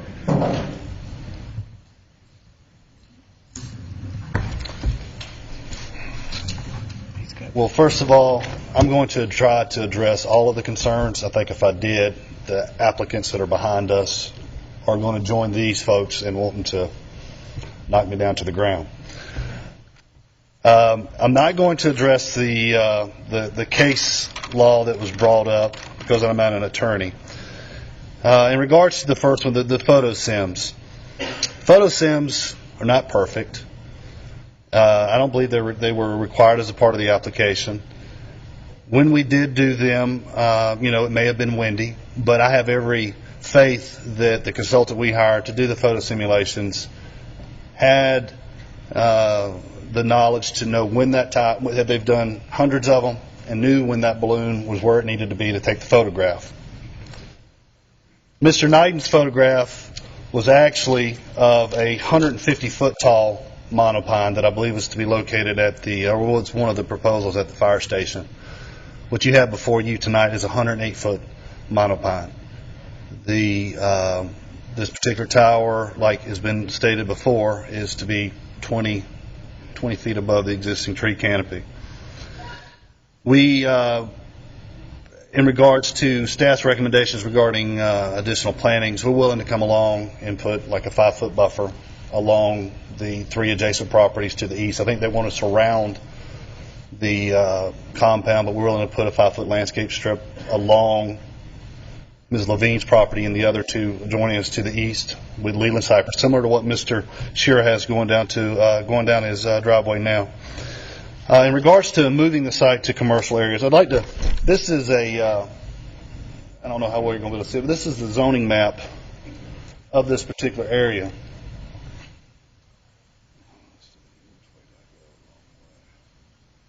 Okay, the red circle represents the area the area that was most optimal to provide the coverage we required. You can see down here at the bottom is the subject property.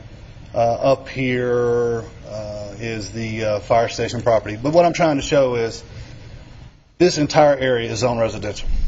From basically Woodstock Road all the way to the Cobb County line is residential.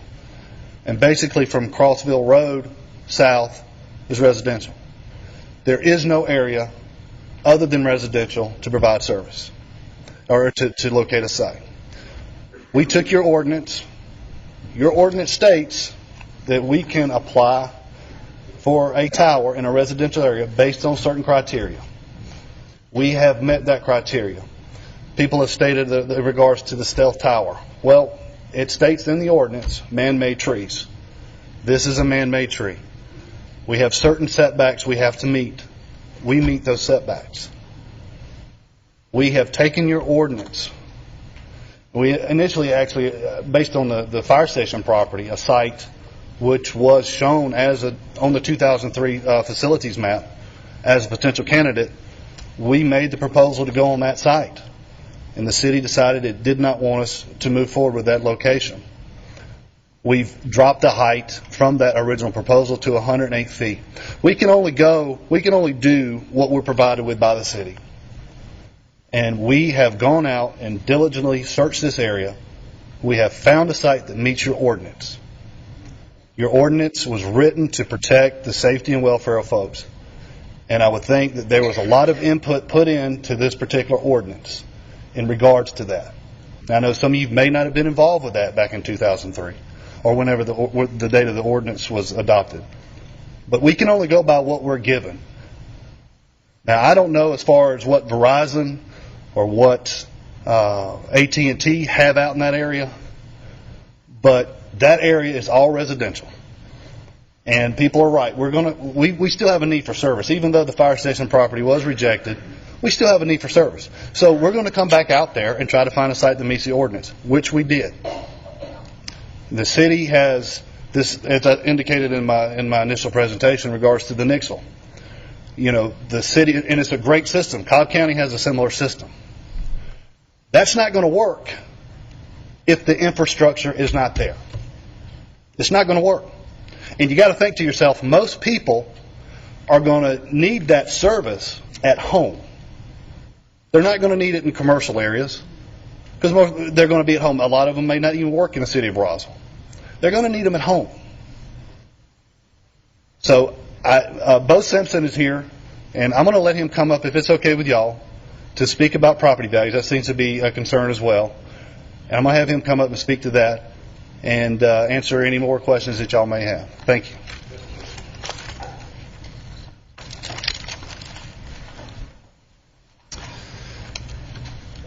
Hello. My name is Bo Simpson. I live in DeKalb County. I live at 2368 Academy Court. My office is in Fulton County, and I'm an appraiser. primarily. I also do a lot of consulting work. I have the MAI designation from the Appraisal Institute. I have the CRE designation from the Counselors of Real Estate. And I've lived in Atlanta my whole life. I have been appraising for over 20 years. I have been working on cell towers for probably about 15 years.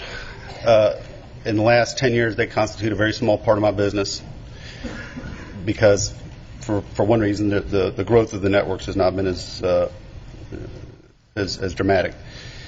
I was asked by T-Mobile to do two things, which I did. One was just to prepare a study examining cell towers in Fulton County and rendering my opinion as to whether or not cell towers have an impact on property values.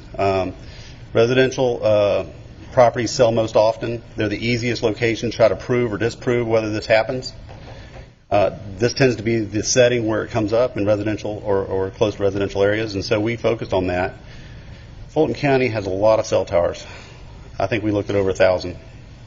We narrowed it down to some that we felt like were instructive. They were close to subdivisions. Some of them were in subdivisions.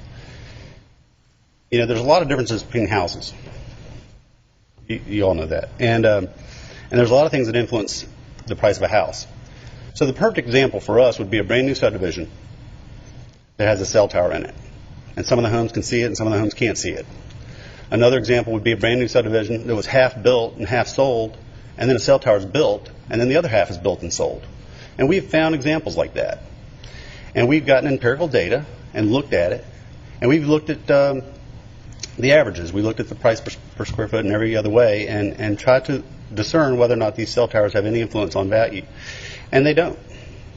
And typically residents are of the opinion that this is an obnoxious use. Cell tower companies, in my opinion, go to a good bit of trouble to put them in a place that's not obnoxious and that's not intrusive. And this is a great example of that. I have examples that you would very easily call obnoxious that are much more intrusive than this. Cell towers that are over, and other types of towers, radio towers that are over 200 and 300 feet tall. And so we get the data, and it tells us something, but we go further than that. We go interview the people that buy and sell the homes. We go interview the homeowners. We ask them, how did this influence your purchase decision? Does it matter to you? And they tell us that it doesn't. Now, I'm not saying that people don't have an opinion, and it's not a valid opinion. But if you put a house up for sale, and two people come along and say, I really don't like that tower, well, there's 8 more people that come along and don't even notice it. They literally don't notice it.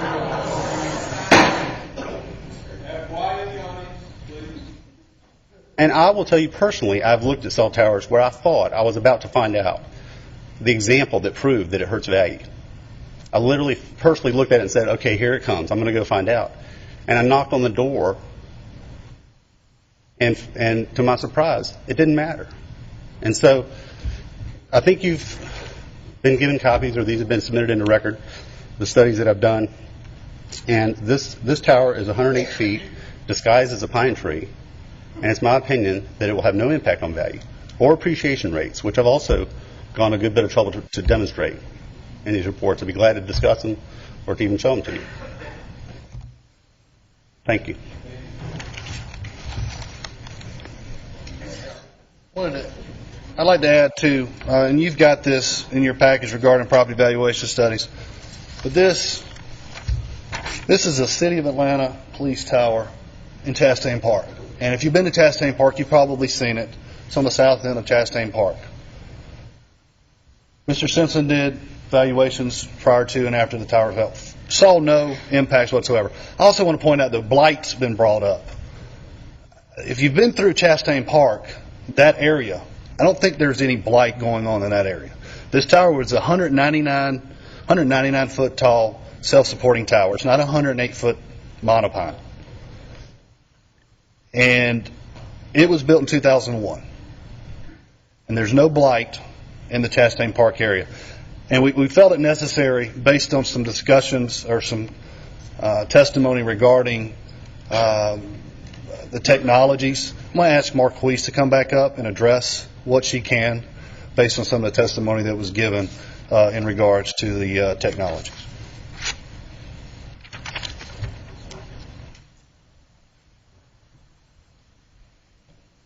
Hello. I'd like to address some of the things that I remember being brought up as concerns by some of the citizens here tonight. One person mentioned that T-Mobile would be able to provide 911 services via several alternative methods, so I wanted to kind of speak on those. Using triangulation technology is not a replacement for building the new facility, because we're building the facility because we don't have adequate signal. So we can't provide the signal the signal that's needed to do that triangulation. The whole point is that the adjacent towers cannot serve the area. So therefore, we cannot use that as a replacement to provide 911 services to constituents in the area. As far as GPS technology, I think that was something else that was mentioned.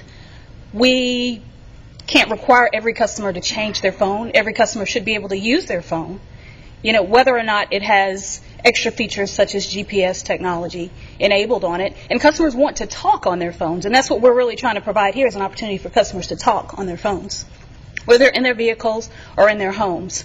So that's really not a solution for what we're trying to do here. Not only are we trying to provide 911 services, but we're trying to enable customers to carry a reliable call within this area, whether they're in their vehicles or in their homes. As far as, I think someone mentioned that they did a drive test. I don't know the particulars and intricacies of that drive test, but there are so many variables that can come into play. And T-Mobile does know that we do have a need in that area, and that we cannot provide service up to T-Mobile standards, reliable service in vehicles and in homes in the area that we're designing for. I don't know how long the calls were maintained. A lot of times there are different access thresholds than there are thresholds that are needed to carry a call once you're on a live network and there's interference and other towers coming into play. I have no idea what the particulars are, but I can just reinforce that T-Mobile does have a need in this area.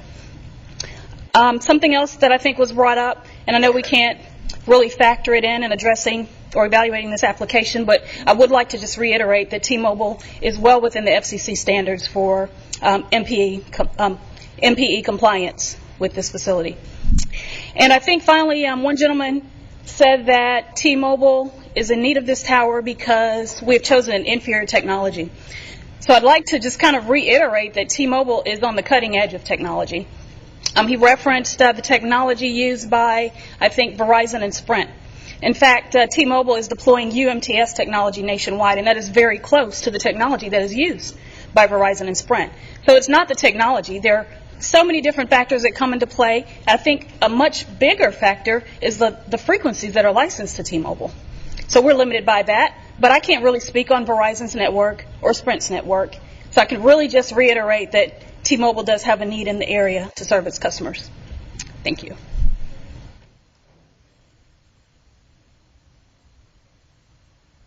Mr. Cipolito has a question, please, if you'd return to the microphone. Thank you, Mr. Mayor. Ms. Lewis, you touched on most of the technology questions that were asked. There was a question about microcells in attics. I thought I had read that T-Mobile does provide those as well. Can you speak to that? That T-Mobile does provide microcells? Yeah, that you can Absolutely. put in an attic and that sort of thing. It depends on the situation, and what we're saying here is in this situation, it's not appropriate.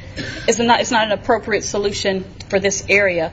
The primary areas where you'll see microcell or distributed antenna technologies are campus environments, a very small concentrated area where you have a lot of users, but you have a relatively open area. You don't have the obstructions in place that are going to prevent you from getting line of sight with your antennas, and you're not covering a very, very expansive area, with winding roads and obstructions here and there. So we do deploy DAS systems or microcell technology throughout our network whenever it's appropriate. It just will not work in this particular situation. So microcell and DAS technology are interchangeable? For the most part, yes. This is the same technology? Yes, for the most part. Thank you. Council, have any questions for Mrs. Lewis? Thank you, Mrs. Lewis. Different providers. I see a hand up from an individual, but I will tell the general audience they have had their opportunity to speak. This is the opportunity for the applicant for rebuttal. Once the applicant finishes a rebuttal, the council will have an opportunity for discussion, and there'll be a vote, but there'll be no further public hearing. We've had our public hearing. Yes, sir, you may proceed. I'm just going to summarize. We have submitted an application to the City of Roswell that has gone above and beyond your requirements. We have provided you all kinds of information, probably the most complete application I've ever done. And it took a long time to get it all together, and I want to thank Brad and Jackie for working with me. But it is a very complete application. We have proven the need. Now, we are asking, respectfully request, that you approve this application based on the merits of the application and based on the merits of the testimony given tonight. Thank you. Thank you, sir. Does any of the council members wish to make a comment before we entertain a motion? Council member Wynn. I'd like to ask Mr. Green a question, please. I think it was Mrs. Nyden that brought up the generator.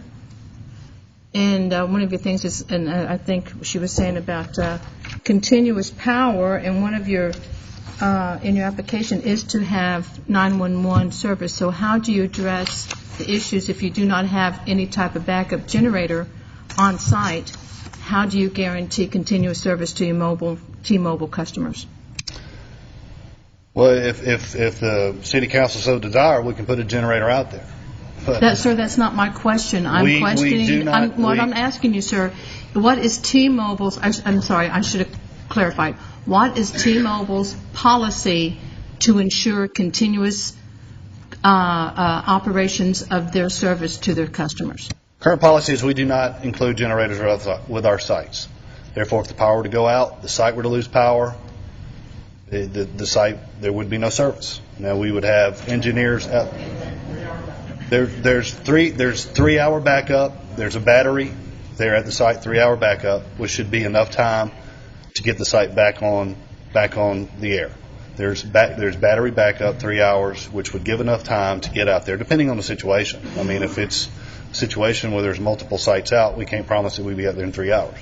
But there is backup power at the site, and it would not be a generator. Okay, thank you. Mm-hmm. Any other questions for the applicant? Thank you, sir. Now, at this time, does any council members wish to make any comments before we entertain a motion? Councilmember Orleans. I just wanted to say tonight, I've been on council for quite a few years. I've had the honor of serving residents of Roswell. And I must say that I was quite impressed with all of the information that was put together in this package from the citizens on the issues. And you've even brought some interesting information out that maybe should be forwarded on to Washington, D.C. to some of the decision makers up there. But it's been interesting, and I just wanted to compliment you on how you've approached this and how you put it together. And also, Mr. Green, you're right. You put together probably one of the most complete packages from the other side that I've seen as well over the 17 years on the council. So it's been very interesting looking at all of this information that you've given us, and I think we've got the information we need to make a decent decision tonight for our citizens. Thank you. Any other comments before we entertain a motion? Councilmember Eigelhart. I'd like to echo that because for many years before being up here, I also sat in those pews for many hours and had to come up with a lot of the background information, and you guys have done an amazing job of all the things you've presented. So thank you for that. And I agree that a lot of work has been done on T-Mobile's side. However, one of my key concerns is that other carriers apparently have sufficient coverage in this area, and frankly, it brings into question some of the capabilities of some of the various carriers. And it's not our mandate to level the field for inferior technology, so that concerns me as this goes forward.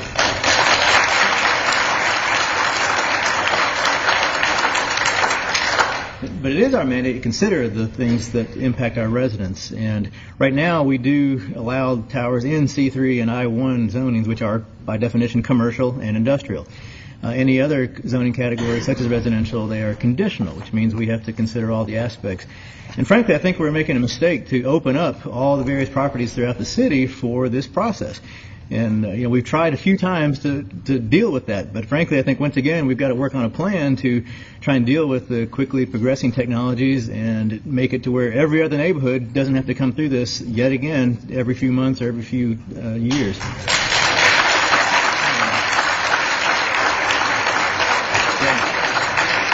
I might task Mr. Knight and some of your folks to help maybe put some of that together so we can deal with that a little bit better. But our bottom line here is, I just don't think that it's appropriate for residentially zoned properties to have the cell towers in their location. So I would recommend to whomever's looking at making motions that that's something we should consider. Mr. Davidson, Mr. Eichelhart raises a point. If we had an ordinance that said cell towers were restricted in residential zones, well, how do you think the courts would respond? Well, they would probably be able to say, or probably be able to show in Roswell that that would prohibit service in certain areas of the city because we are very residential in nature. So therefore, I don't think we could prohibit it from all residential zones. So there would be a strong possibility that if we did choose to pass such an ordinance that our ordinance would be stricken down, and if once our ordinance was struck down, what would happen? Hopefully we'd enact a moratorium until we could adopt another ordinance. So if the ordinance was stricken down, they could put a cell tower without our permission? That's correct. So you would not recommend taking that action suggested by Mr. Eichelhart? Not at this time. Thank you, sir. Any other comments before we entertain a motion? Councilmember DiPolito. Thank you, Mr. Mayor. I just wanted to quickly reiterate what my colleagues have said about the presentations tonight. I think T-Mobile did an admirable job as well as the information they have submitted, but the residents have just gone above and beyond anything I have seen since I've been on council. And not only was the information concise, there was quite a bit of very interesting information presented. It seemed to be quite factual, and you're to be commended for both your presentation and for your effort on this issue altogether. I think it's pretty hard to look at a cell tower like this and to not consider that it would have an adverse impact on the residential area. Anytime you look at something that is this significant a change from what is in that area, I think it's hard to say that. So I do not believe that this is compatible with the natural setting, and I do not believe that I will support it.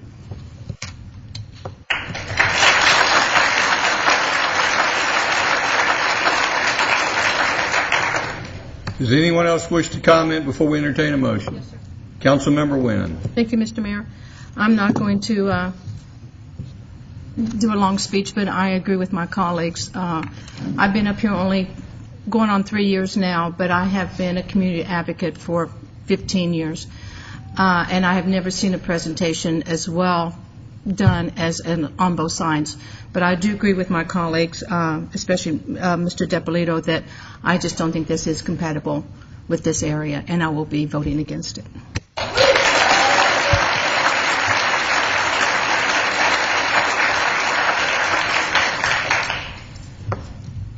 Well, I think I've heard from everyone except Councilmember Price, who she is a liaison to this department, and so it is therefore her responsibility to make the motion. Mrs. Price, do you have a motion to make? Well, yes, as liaison to the department, it is my, I won't say distinct honor, but responsibility this evening to make some sort of motion, or I suppose I could not make a motion, maybe nobody else would either, but I do want to thank the applicant and all the residents who have come out this evening. I appreciate the completeness of the application.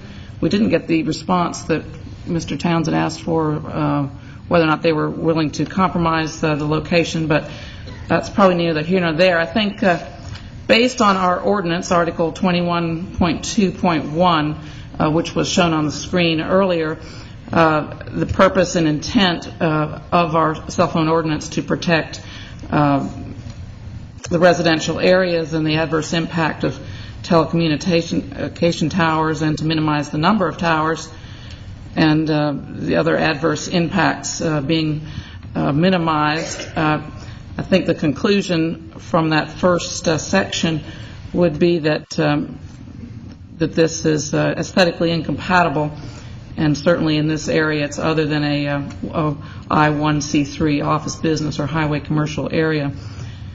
Number two, the alternative tower that was proposed, in my opinion, it would not be compatible with the natural setting and surrounding structures, also due to the height being greater than the other trees. And number three, in our ordinance 21.2.4, the proximity to residential structures, the nearness to other homes, and being within the residential zoning area and adjacent properties, therefore the adverse effects to the enjoyment of those neighbors and the potential loss of resale value, among other potential parameters that are difficult to definitively assess. Therefore, overall, I would move to deny the application for the wireless facility Monopine Tower on Lake Charles Drive.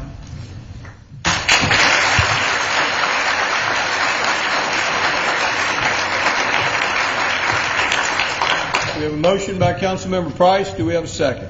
Second. Second by Councilmember Wynn. All in favor of the motion, raise their hands. Passes unanimously. We're going to take a 10-minute recess.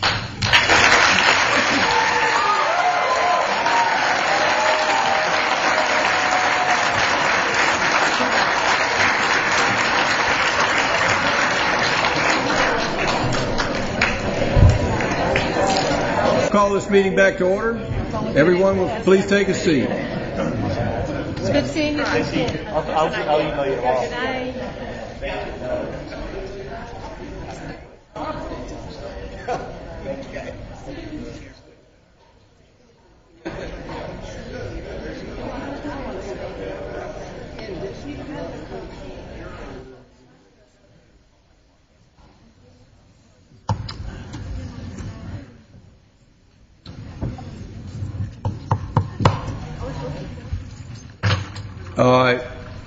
If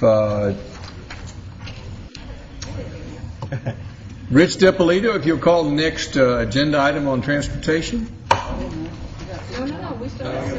No, we're skipping the transportation so Steve Asenbrock can go home. Alice has got several things. Steve likes to sit around here. He doesn't want to go anywhere. Thank you, Mr. Mayor. The transportation agenda item this evening, boy, like echoes in here now, is approval to reallocate funds from the Midtown Roswell Hogwaller Creek Value Village pedestrian crossing project and approval of PBA 4210 CP 041510 to establish the Midtown pedestrian crossing Midtown Hawk Beacon project in the amount of $25,000. This is deferred from April 5th. Mr. Asenbrock. Thank you, Councilman DiPolito. I have a few. Thank you, Rick. I have a few graphics for you for your consideration tonight.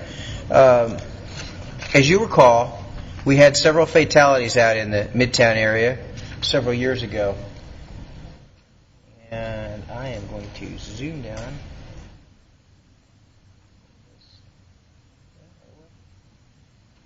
Here's a graphic. And what this shows is the limits of the Midtown project. Down here, Norcross, the top of this graphic being the north, and then here's Holcomb Bridge. And so here is the limits of our project. We currently have three small... Use the microphone. Thank you. We currently have three small raised islands along the corridor noted here, here, and here. Basically at the Value Village, at the intersection with Woodstock Road, and then down across the Hogwaller Creek crossing. And so we have a large area in the center where we really don't have any formal crossing areas. This is generally in the area of the intersection with Thomas and Strickland Road. We've done a warrant analysis, and it does not warrant for a regular traffic signal. So back when we first contemplated this project, we knew, obviously, that the intent of the Midtown project was to encourage redevelopment and to encourage mixed use and to encourage a pedestrian-friendly environment. So we know that part of that will bring the pedestrians to the area, and it will encourage them to walk along the corridor, but they're also going to walk across the corridor. So we're looking for options. Now, just so that you know perhaps the volume that we're talking about, the staff had done a brief crossing analysis here, and what this shows you is that in one typical day in January, of this year, we had 186 pedestrians crossing during one day, and that's basically broken up into 3 2-hour blocks. So we have quite a few people crossing in the middle of the winter. As the weather turns warmer, we can anticipate that number going up. As far as the location, there is a vertical curve located... Steve, before you go on, the Yes, sir. crossings which you measured, is that in one specific location or is that the whole corridor? Mayor, that was in all those different locations. If you look at right here, each of those tick marks indicates the crossing location and the number of people crossing at each of those areas along that corridor. So you have this occurring at from 7 in the morning until 9 in the morning. 50 people crossed in these little areas and indicated by those numbers. A total of 50 people in that corridor Yes, sir. crossing. Thank you. And then between 11 and 1 you had 64, and between 4 and 6 you had 72. You've answered my question. Thank you. So what we did was we yes, sir. Put that back up, please.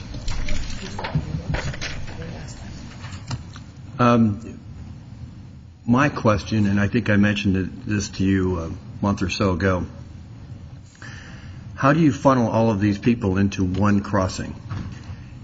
You can't change habits, and if they're going to cross wherever they feel a need to cross, how are you going to get them to use the new cross section or the new Hawk crossing? Are we going to start policing Highway 9 and giving jaywalking tickets from the police department? I just have a hard time.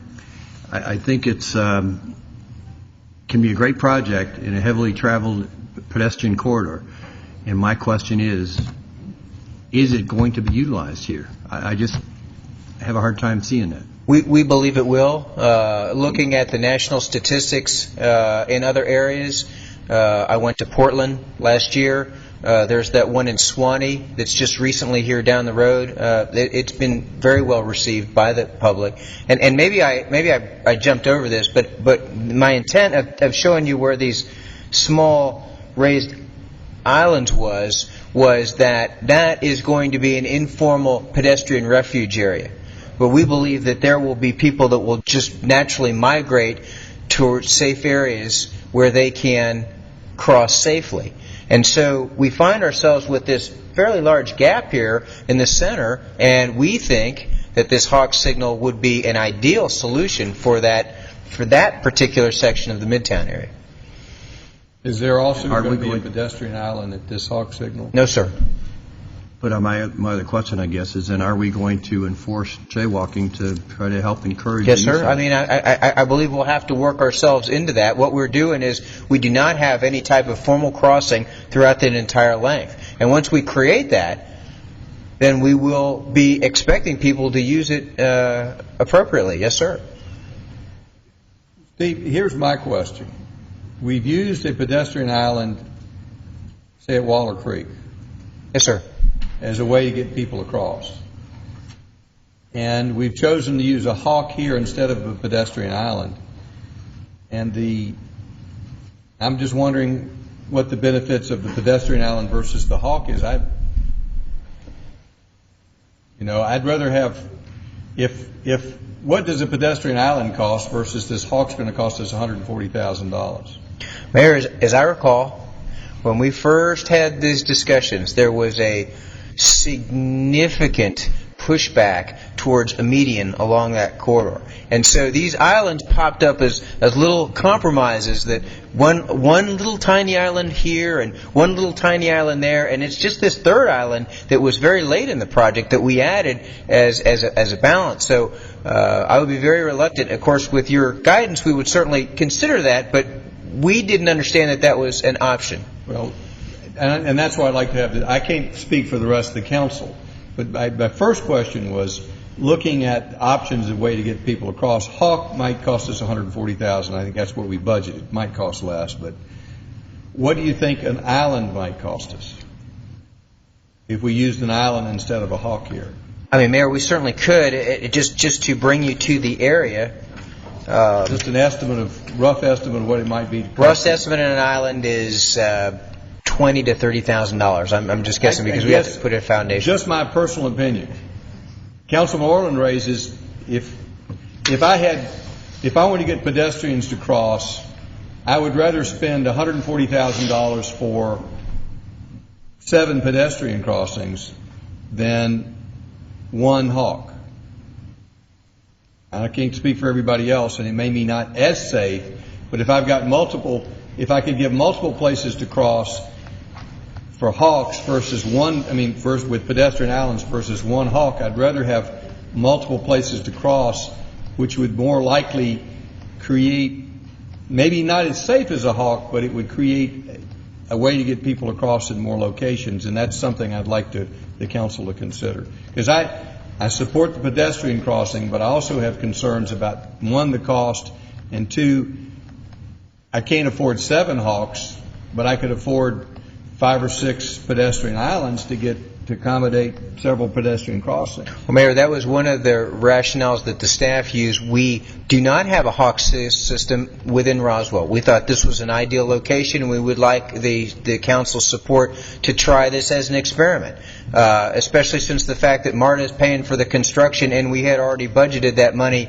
in the Midtown. So as far as the money is concerned, we certainly have spread that out across. Could I use this money that we put into a hawk, or could the city use the money we put into a hawk and say, MARTA, we'd like to have 6 or 7 pedestrian islands instead of 1 hawk? Is that an option? Yes, sir.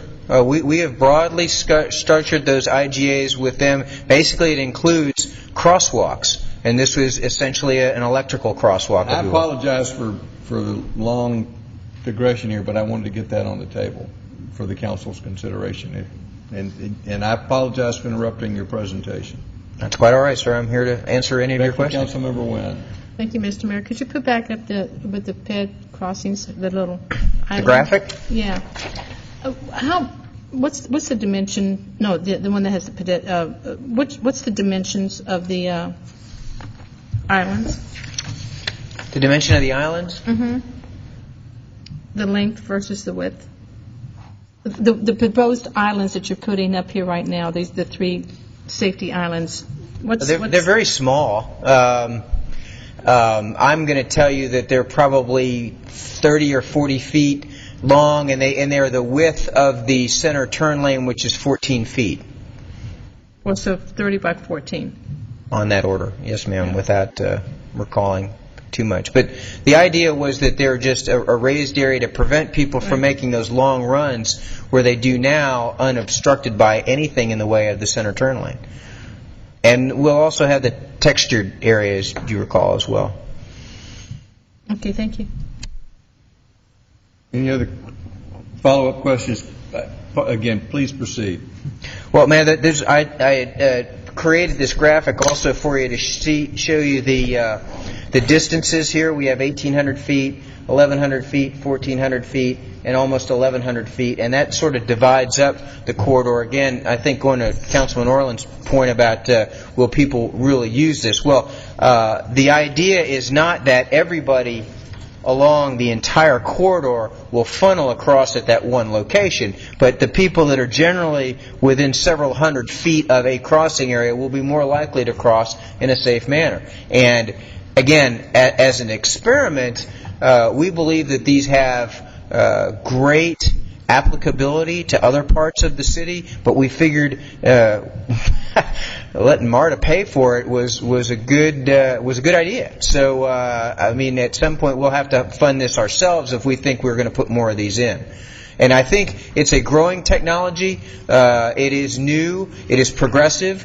We tend to like progressive things here in the city of Roswell, and we thought that this was a nice option for this area, for this project. So that concludes my remarks. And as far as the funding is concerned, again, just as a reminder, we had a line item within the Midtown project for pedestrian crossing in the amount of $40,000. We didn't use that money, and so our original point was to move the $40,000 into the Hawk system. We have contacted with one of our on-call consultants, and they have told us that they can do the design for less than $25,000. So our request tonight was to ask for the $25,000 to complete the design and the coordination with GDOT, and then we've budgeted $100,000 of the of the MARTA offset money for this, but we anticipate that it would be significantly, we just, based on the favorable bid climate, we're hoping that after the design is worked out, we have a more detailed cost estimate, and we'll be able to tell the council more closely what we think the construction will actually cost. Does the council have any questions for Steve? Councilmember DiPolito. Mr. Aschenbach, what is the timing requirement to have some of this work done as it relates to Midtown? Are we under a time crunch to make a decision here? If we wanted to go back and take a look at some pedestrian crossings as an alternative, do we have time to do that? Yes, sir. We do. The signal, what we envision is that this signal would be a mast arm, and that the mast arm would have a foundation requirement. And so we wanted to get that in early to the construction so that it doesn't conflict with something later on. We don't have something constructed and then have to dig it up. So as long as we fold this into the ongoing construction, right now the contractor's indicated he's going to start at the extreme north end up here by Mansell Place and work south. So we believe we have some time before he actually gets to that area. How much time, I'm not sure. How long it's going to take to do the design and then the coordination, get the approval with GDOT. We need to focus all that together. It's not urgent, but there is a criticality of intermeshing several tasks in this. I'm kind of getting the sense from the council that they're just not 100% convinced on this. Okay. So I wanted to make sure that we didn't have that constraint where we had to quickly make a decision, because I think there have been some good points raised about people having to get here in order to cross, and people being as impatient as they are. They're not going to want to have to walk down the street, then wait for the light to change to cross. They're going to want to just dart across just to get across the street there. So be interested in hearing some other comments from the rest of council before I make my motion. Councilmember Price. Thank you, Mr. Aschenbach, for coming back to address this as we deferred it. In looking at your pedestrian counts, I've noticed that almost half, close to half, are south of Woodstock Street. And, of course, there's a light between those 84 people, and certainly they wouldn't be walking down to the Hawk Beacon because they'd just be able to cross at the light at Woodstock. Correct. So I'm not sure we've reached the level of significant numbers, although any one person who would be injured would be a tragedy. Now, the picture that you had in photo 1 in Suwanee, Georgia. Yes, ma'am. What is that structure to the right in that picture? No, I didn't bring that. It looks like a school, but I'm. That's just right downtown. It's just in their downtown area. Okay, so that's not a school. No, ma'am. Okay. Now, my other concern, and I guess what really kind of got my attention, and I feel like I should have my red shirt on here today because, I live close by, and if everybody in my neighborhood knew, they'd probably not be that excited about this either. But I know that there were some fatalities some years back, and there was always that desire to do something about this road for pedestrians. However, the reason for this location was given that the line of sight was better. Well, and the reason being that it wasn't placed or desired to be put at the area where the fatalities had occurred farther north. Well, if the line of sight was not good where the fatalities occurred, almost in my mind that's where we should put it, as opposed to an area where the line of sight is very good and people can cross safely. So it almost seemed like intuitively, the opposite of what should occur. So that just bothered me a little bit, that it was being placed in the area that was safer to cross than being placed in the area that was not safe to cross. So that to me just didn't sit right. So those are sort of my main objections. And I think that the elevated medians will be very helpful to get people across there safely. Just to address your issue, on this photograph, you can see sort of the line where the break in the horizontal curve or the vertical curve is. So this one shows it a little bit better. Actually, this one does, because this one has cars in it. You can basically just see a car cresting over the top here, and the point of moving it down was because farther away from the vertical curve in this section, farther south, you have great sight distance. You really can see oncoming traffic much better, and we believe that that's going to encourage people to cross at a safer area. Now, obviously we can't control everybody's decision making for them, but we are doing the best we can to balance the needs of the pedestrians and the motoring public. And if it's the council's pleasure, we certainly could look at, putting in an island in lieu of this hawk signal, and we could perhaps look at a hawk signal at another location if that's the council's pleasure. Councilmember Diamond. Thanks, Steve. I think my preference is to go with sidewalks wherever we have the option. And I guess I've seen so many times where people are not even a block away from a crosswalk and they don't use it. So I understand the concern about that. Having said that, I'm not totally against it, especially if we're not paying for it, given that we are trying to change what happens on that street. And looking forward, I think we definitely need to look at that. I would like to see the island too. I'm with Rich. I'm not totally there yet, but I'm not ready to dismiss it at this point. If it's something we can do that's not on our dime, that's forward thinking, and we could possibly make that an asset to somebody who might do business in that area, that could be a great thing. So, Exactly. thank you.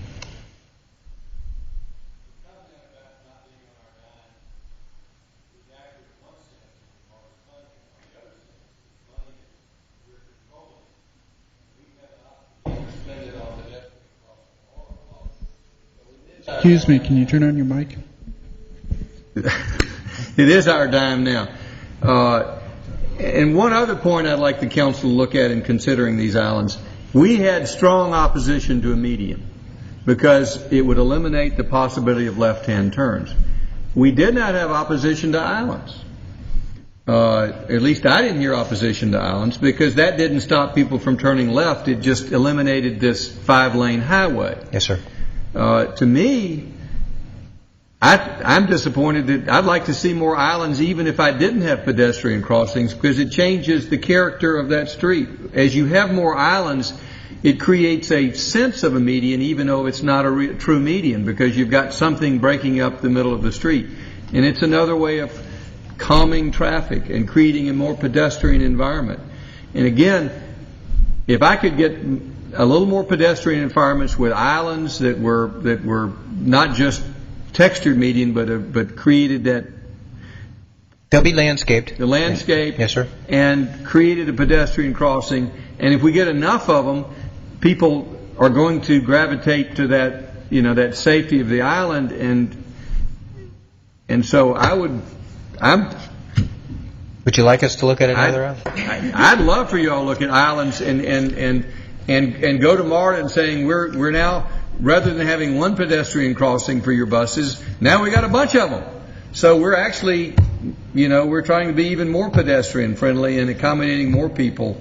I don't know what the safety differences is between a hawk and an island, but I know that I can take the example on Woodstock Road. On Woodstock Road, where it's up in my neighborhood, and I'm crossing on my bicycle. I barely have time to bicycle from one side of the street to the other with the pedestrian walk, and I'm not a slow cyclist. I can even keep up with you almost. And if you're walking, it's intimidating to walk across that 6 lanes of traffic, and without that pedestrian island. The pedestrian island really gives you a sense of, if I make it halfway, I'm safe. So that's right. That's breaking up the movement into two parts. I'm all for pedestrian safety, but I'm also saying, how do I leverage that money and get as many crossings as I can? And so I'm strongly encouraging the council to look at pedestrian islands. Other comments?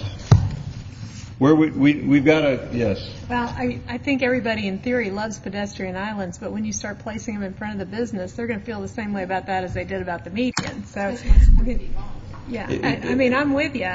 My first preference, if I had the MARTA money and just in a perfect world, I'd use it all for sidewalks. I think it's all about the pedestrian things that will last us forever. But I think that if we look at where the interparcel access is and where we're getting interparcel access, and the length of these pedestrian islands and their locations, I think we can come up with some locations that make sense for pedestrian islands. I mean, I agree with you. We don't want to block somebody's access, but a lot of those frontages are a lot more than 40 feet, and they may have two entrances into this. Some of these it may totally block it, but I think we can find places for pedestrian islands that are not going to eliminate a left turn into somebody's property. It may not be. They may eliminate one of the curb cuts, but we've got a lot of properties with long frontages. So I think there's an opportunity here. Other comments? We have Councilmember DiPolito, it's your motion. Well, I was just sitting here thinking that perhaps if it was a rooster beacon rather than a hawk beacon, you might get people more excited. Turkeys now. But seriously, I would like to move to defer this item for another month, give us some time to study the pedestrian islands, bring it back, and perhaps even bring that to our Transportation Committee later this month, and we can discuss a little further. So I move to defer until 1 month from now, which would be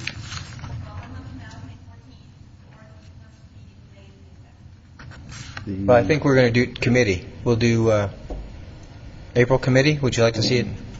We're putting the committee agenda item together now. We'll bring it first to committee and then officially defer it to May.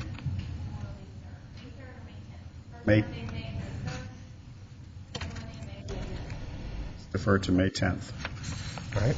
Have a motion to defer to May 10th. Do we have a second? Second by Councilmember Diamond. All in favor, raise their hands. Passes unanimously. Next item. Kayla asking for clarification. I have a clarification question regarding the action that was taken last Monday about the agreements with MARTA. One of those projects approved was the Beacon Hawk, and I am assuming based on this action and staff and I had discussed combining the Beacon Hawk with another agreement so that it allowed us to do different types of pedestrian crossings. The Beacon Hawk could be one of those, but it could be these islands or sidewalks or whatever. So I'm assuming with this action we can take that guidance and combine those, and we can discuss that at committee. But I just want to be clear, since you had taken formal action on that last Monday night. Do you need a council vote on this? I think that would be helpful.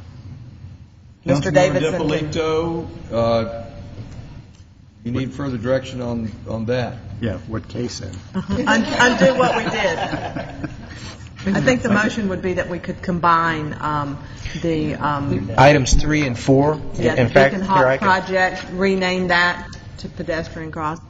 Item 3 specifically identified the Hawk Beacon, and then item 4 talked about sidewalks, countdown pedestrian timers at 19 intersections, and crosswalks at 3 intersections. So we could say that item 3, the Hawk, will be incorporated into a enhancing crosswalks at MARTA serviced areas, which is in the spirit and intent of the entire agreement. The Hawk was simply a form of crosswalk, but we already had crosswalks in here. So are we effectively combining IGA's number 3 and IGA 4? Yes, sir.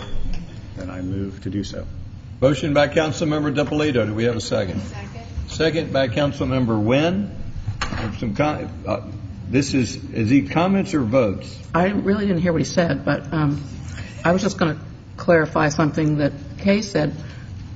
I recall last week or whenever it was that we were assured that there was flexibility in these monies, that if we didn't approve the $25,000 or $40,000, whatever the number was for the design, that this number 3 could be rolled into one of the others, and that was the information we were going to get back this week, which I don't know that anybody has addressed that. I did state that we needed to talk with MARTA, and since this was a specific action last week, I just wanted to clarify that for the record, that MARTA is amenable to us combining that, so that is a possibility. So we should have stated that at the beginning of the meeting. Other questions before we take a vote? Councilmember Orlins. I was just going to say, for the conversation earlier, if you take a 30-second break, I can run and get my rooster from my office. Other comments before we take a vote? It's getting late. All in favor of the motion to defer? Can you restate the motion, please? Oh, just to defer? Motion to defer. All in favor? Passes unanimously. Thank you.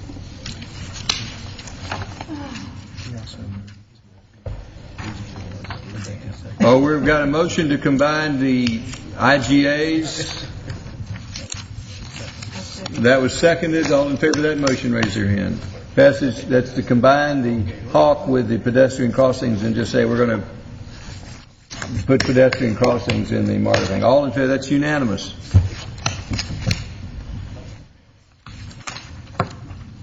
What's on next on the agenda?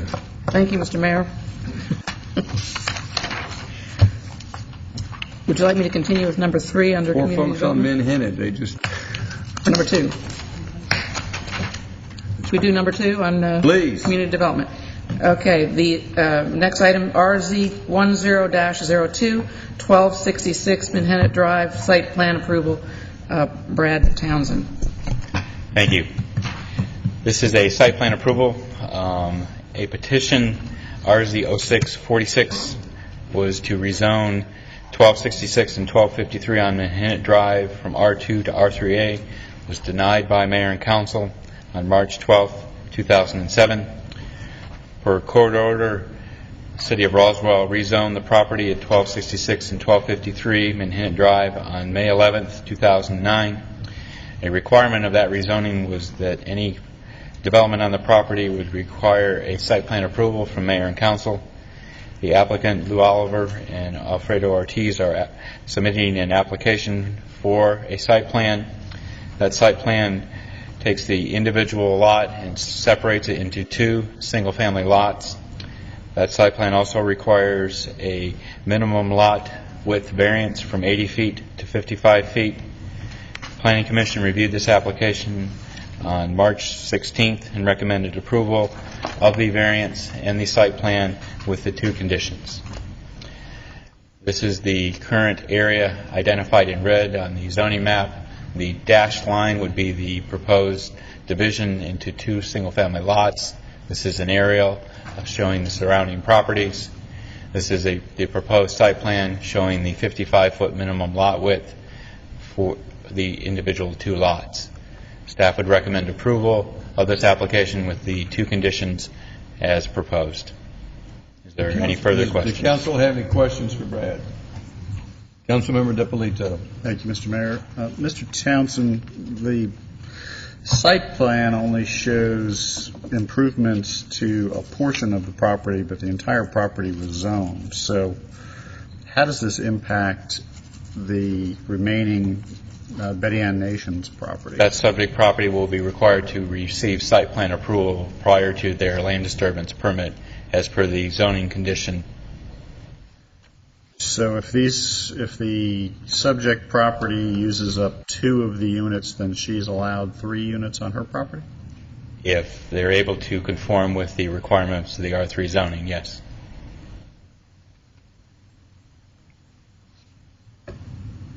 Okay, but she would need to come back on her property for site plan approval as well? Yes. Okay, thank you. Other questions? Do we have a motion? Move to approve RZ10-02. Do you Do we have a open to second? public? Open to public?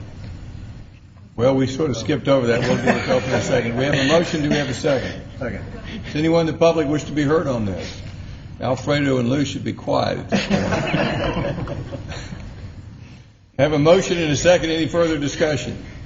All in favor of the motion, raise their hands. Passes unanimously. Lou and Alfredo did a great job presenting that tonight.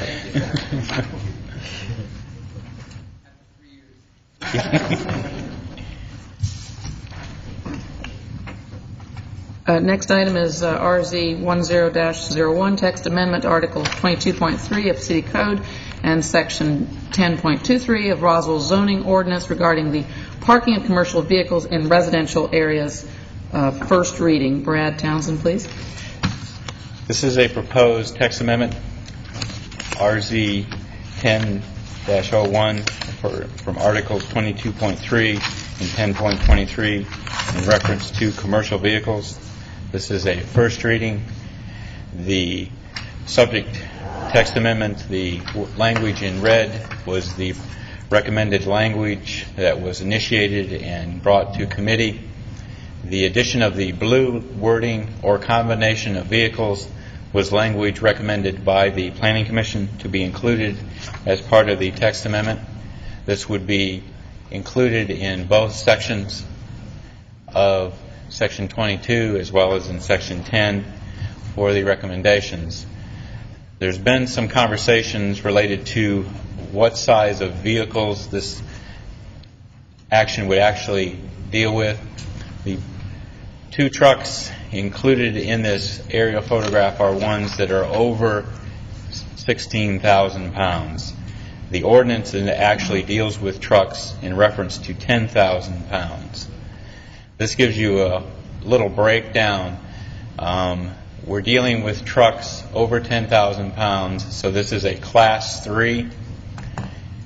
A reference in some of the other sections of the code are for trucks that are over, I believe it's 10 tons. 8 tons. 8 tons. 8 tons. That is a truck that's over 16,000 pounds, so that is a Class 5 or higher, which is an F-350 vehicle. That reference in dealing with anything over that would be the 8-ton reference to vehicle. Any other discussion about that? I know it's kind of a lot of information. I apologize, but you've confused you. The half-ton pickup, would that be permissible or not to park in a residential driveway? The half-ton pickup would fall under a Class 2, which would be between the 6,000 and 10,000 pounds. No, a half ton is 1,000 pounds. Right. So the half-ton pickup is allowed. Now the 3/4 ton pickup, you're getting into the Class 3 or 4, and if you get over the 10,000, Only 3/4 of a ton. No. 3/4 ton. Let's go back to elementary school. 1 ton equals 2,000 pounds. Right. Okay. so if I'm looking at and I don't do math at all, so the trucks which are the dualies, which have the dual rear wheels, the dualies, Those trucks. that would be the truck that when you have to get to that size before you would be prohibited. Oh, what does that have? So if I'm a carpenter and I live in Roswell and I've got a 3/4 ton pickup truck, I can park it in my driveway. But if I've got a dually, I cannot. You can park it if it's screened. If it's screened, The way the ordinance reads. the dually, I can park my dually if it's in your screened. garage. But my 3/4 ton pickup truck, which is a real piece of junk, my sister gave it to me, it was so bad, I can still park that in my driveway. Right. Even if I happen to take up carpentry when I get disbarred. Right. Okay. Okay. I understand the breakdown now. No dualies, 3/4 ton pickups, I'm okay. Right. Sawmill's illegal. Sawmill's legal, actually. With Rich. Thank you, Mr. Mayor. Actually, you'd be okay parking a larger truck as long as it is screened. Screened. Right. I understand. I mean, but if it's unscreened, it's 3/4 ton or smaller, you're okay. Okay. The question I had was we still have the phrase commercial vehicle in here, and I thought one of the things we were trying to avoid was we don't actually have a definition for commercial vehicle, so we're trying to define it here. Is that correct? Or am I? Essentially what we're saying is that nobody should stand any vehicle with a gross weight that exceeds 10,001 pounds, right? Right. So the phrase commercial should actually be taken out of here.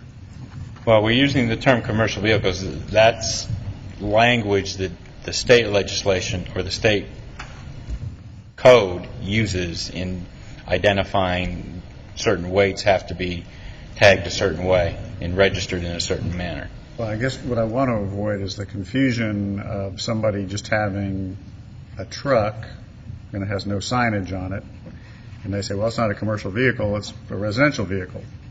It weighs 15,000 pounds, but it's residential, which is kind of the problem that we have now. Right. So I guess I need to defer that to Mr. Davidson, but it seemed to me that we're adding confusion by leaving the phrase commercial in there. Yeah, some folks, for example, the folks who have horse trailers right. and have dualies to haul horse trailers, it's purely recreational. Do they have to be screened, or are they exempt because they're not commercial? Well, I think the definition came from the state law for commercial vehicle sizes. You can take the word commercial out, and it works. You can be more strict than the state, so you don't have to say commercial. Well, what I want to avoid is the confusion over is it commercial or is it not? Because then you have you're back into the same circular argument that we have right now.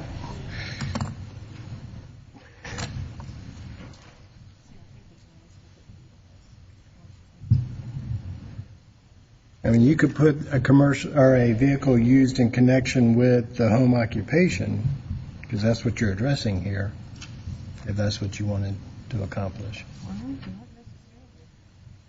It doesn't necessarily have to be a home occupation. It could be somebody who's working away from their home, but it's, then I guess the question is, are we getting into an argument over is the vehicle commercial or not, whether or not it weighs more than 10,000 pounds? I'm sure we would. So if we take out the word commercial, we'd actually avoid that issue. And then you're screening, like the mayor said, somebody that's pulling their horse trailer. They have to screen their truck. That's up to this council to decide. And the thing is, if we change that one, wouldn't we have to change B?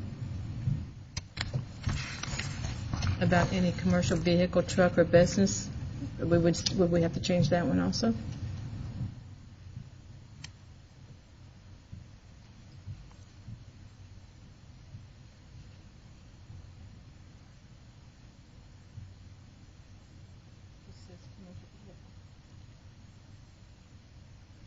Well, that's not based on weight. Then you're just talking about a commercial vehicle that's, you can do that. And then you won't be able to have one that's either 8 feet wide or 10 feet high. Okay, no problem. That's up to you. I strike that. Never mind. Well, this is the first reading, so we can still noodle on that a little bit. My second question. My second question is the combination of vehicles. I understand the intent of the Planning Commission, but I think that makes it complicated where if somebody has 2 residential pickups that are larger, but they're Class 2 pickups, or what if they have 3 cars and they're largish, somebody has 3 Suburbans, they probably exceed that, and we run into the same problem. So I understand the intent was trying to avoid having too many commercial-like vehicles, but I think that creates a whole other issue. So with those 2 comments, I think we're not quite there on the language. Councilmember Eichelhard. Just from reading the notes, which are the verbatim words from the Planning Commission, Exactly.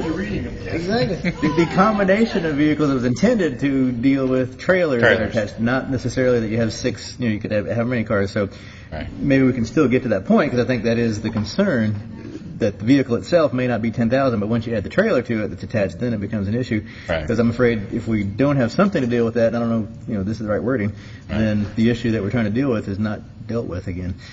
So, I don't know who comes up with what that is, but it's not the combination total, it's the combination of that thing. But, then if you separate the trailer, have you then, gotten around it? So, good luck on figuring that one out. But that's, we know the intent, so kind of trying to figure that out with the wording.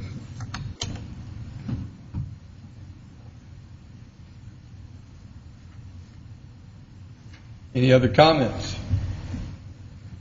Councilmember Price.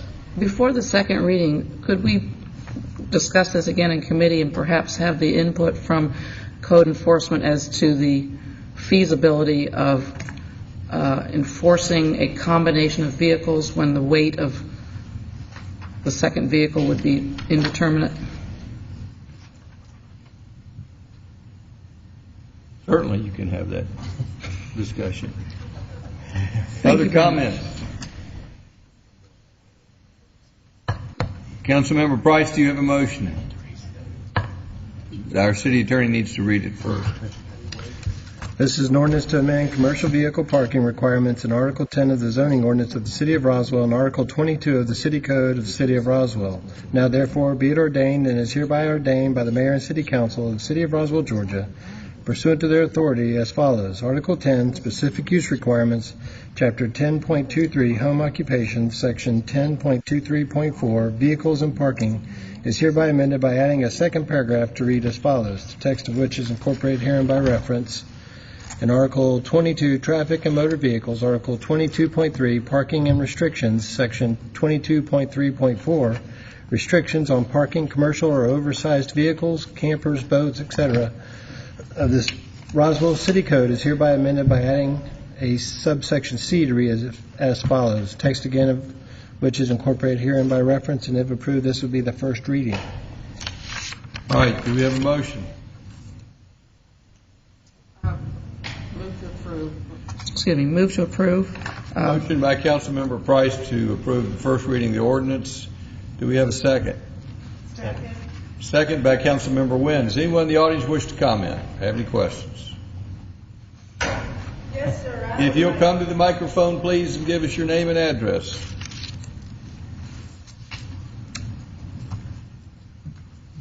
I'm Chloe Farber. I live at 890 Oak Haven Drive, Roswell, Georgia. The zip is 30075, and I'm sure every one of you on the council know me, because there's few people that do not know me from hearing me talk about Roswell and the code department. It's a waste of time. In this ordinance that I just heard, we have a residential area.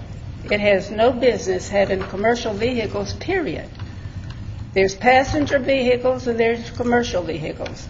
And the code department doesn't know one from the other. And they all know how I feel about them. They need a great education in common sense, for one thing, and then an education of what the code really stands for. There's no reason for this code, because there's a lot of pickup trucks. There's also passenger pickup trucks and commercial pickup trucks.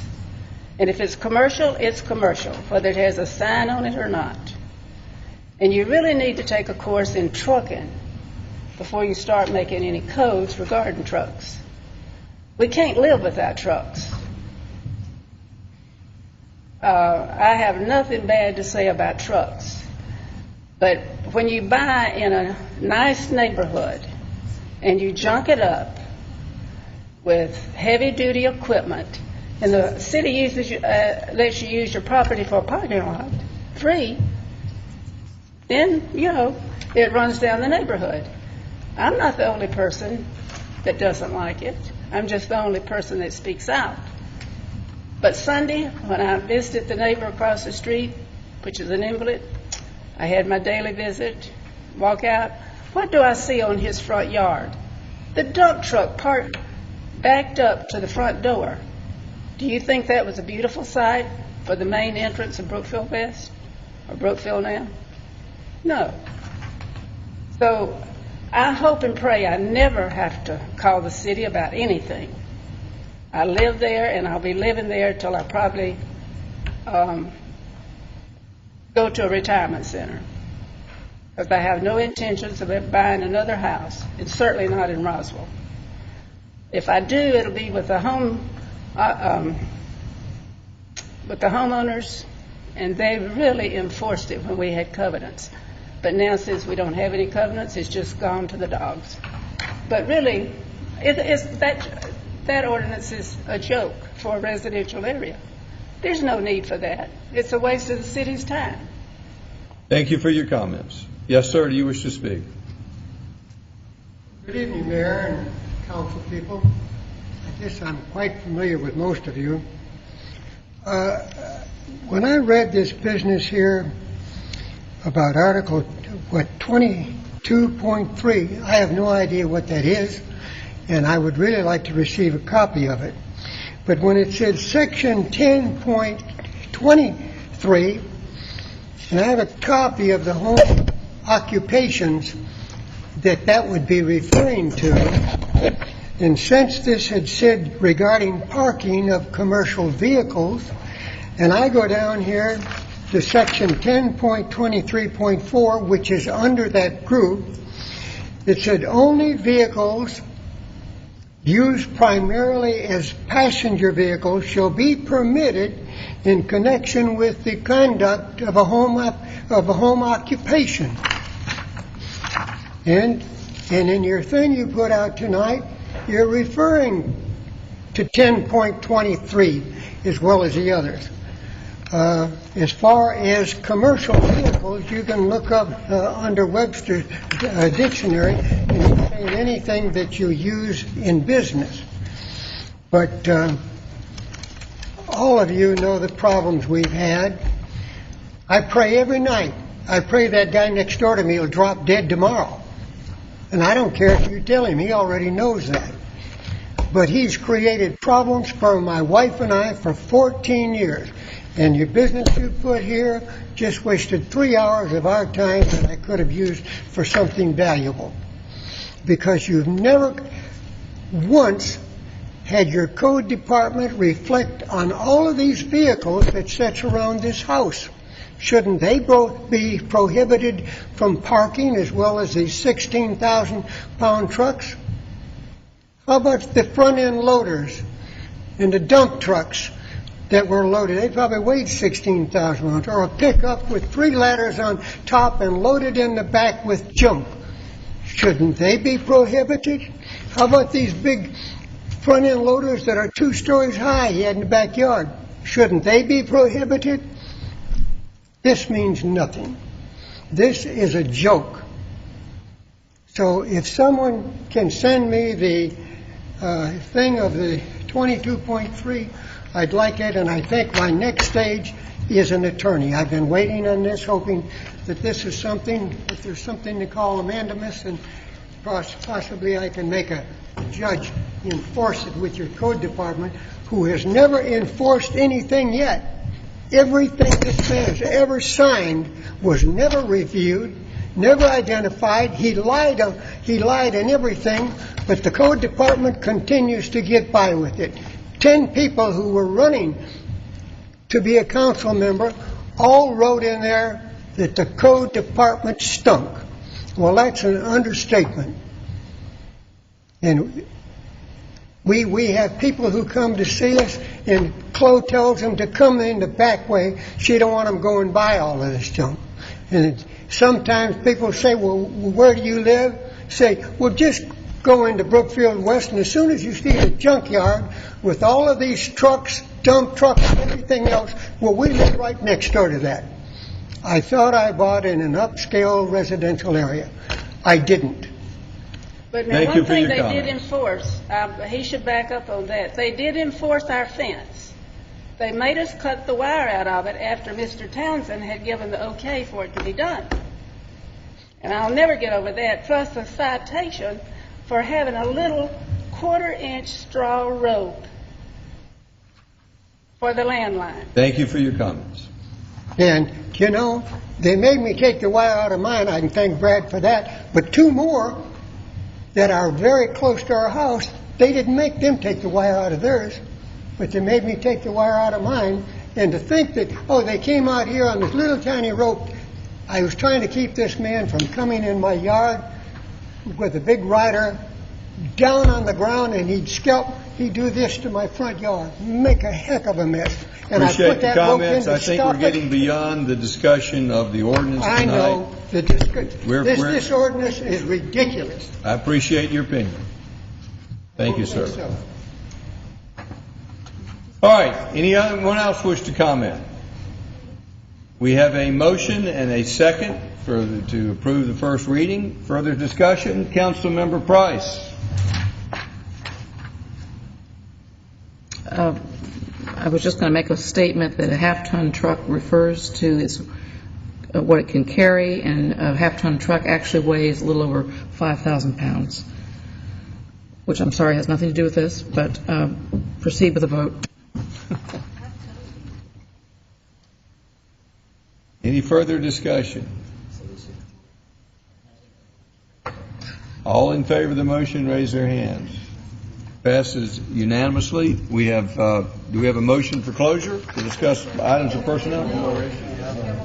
We got another one. Indoor recreation facilities. If you'll present that, Mr. Townsend.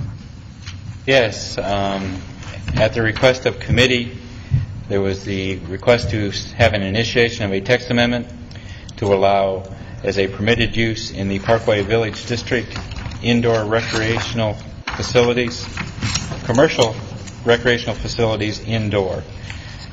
The draft ordinance is included. This is the definition that's on the bottom of the screen. It does show all of the uses that would be categorized under the commercial recreational facility indoor. There was some discussion that some of these uses might not be, well, we might want to exclude those as part of an umbrella use in the Parkway Village. So it's the council's discretion as to how this ordinance gets initiated. The way it's currently been drafted, it leaves commercial recreational facility indoor with the complete definition.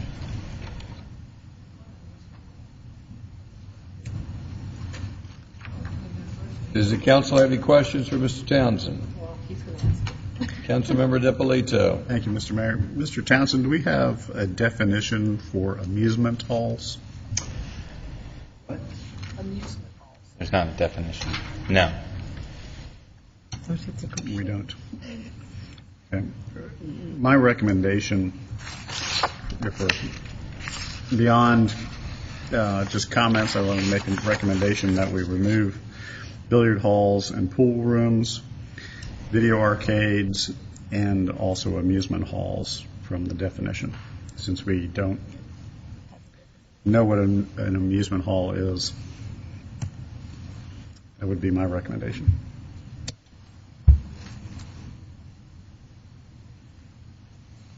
Well, now, would this be changing it citywide or just in the Parkway Village District?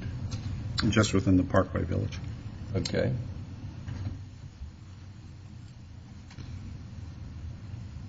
Hey, wake up over there, Mayor. Councilmember Price. Councilmember Orleans. Mr. DiPolito, what do you have against billiard halls and pool rooms? Some of them are fine places. In fact, I met my wife in a restaurant that had multiple pool tables in it. Restaurants often have multiple pool tables, and that's fine. Did you meet her in a biker bar? It's all in the eyes of the beholder on whether it's good or bad. Question? Councilmember Price. My concern is that for the intended parcel that's necessitating this ordinance change, would this definition allow them to do what they're going to do?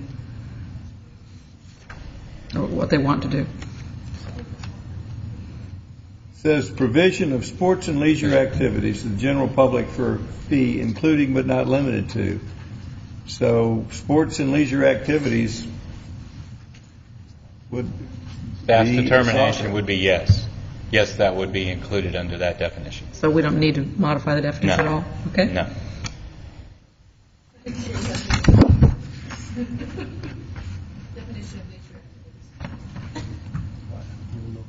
It's too late in the evening to go there.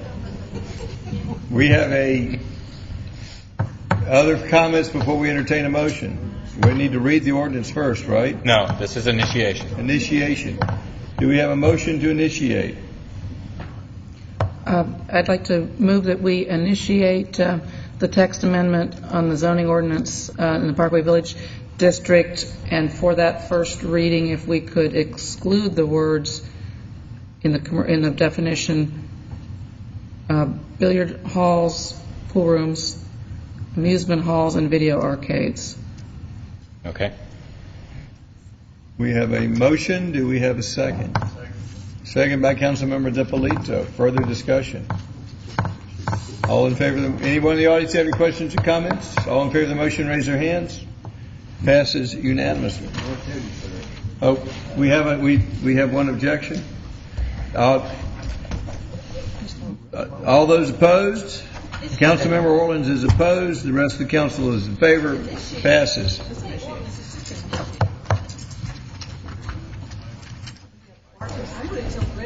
Do we have a motion for closure to discuss matters of personnel?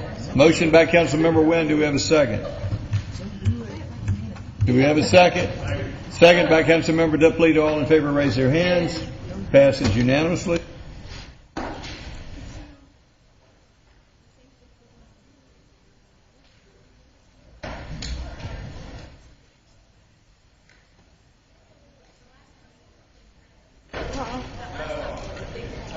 Love them.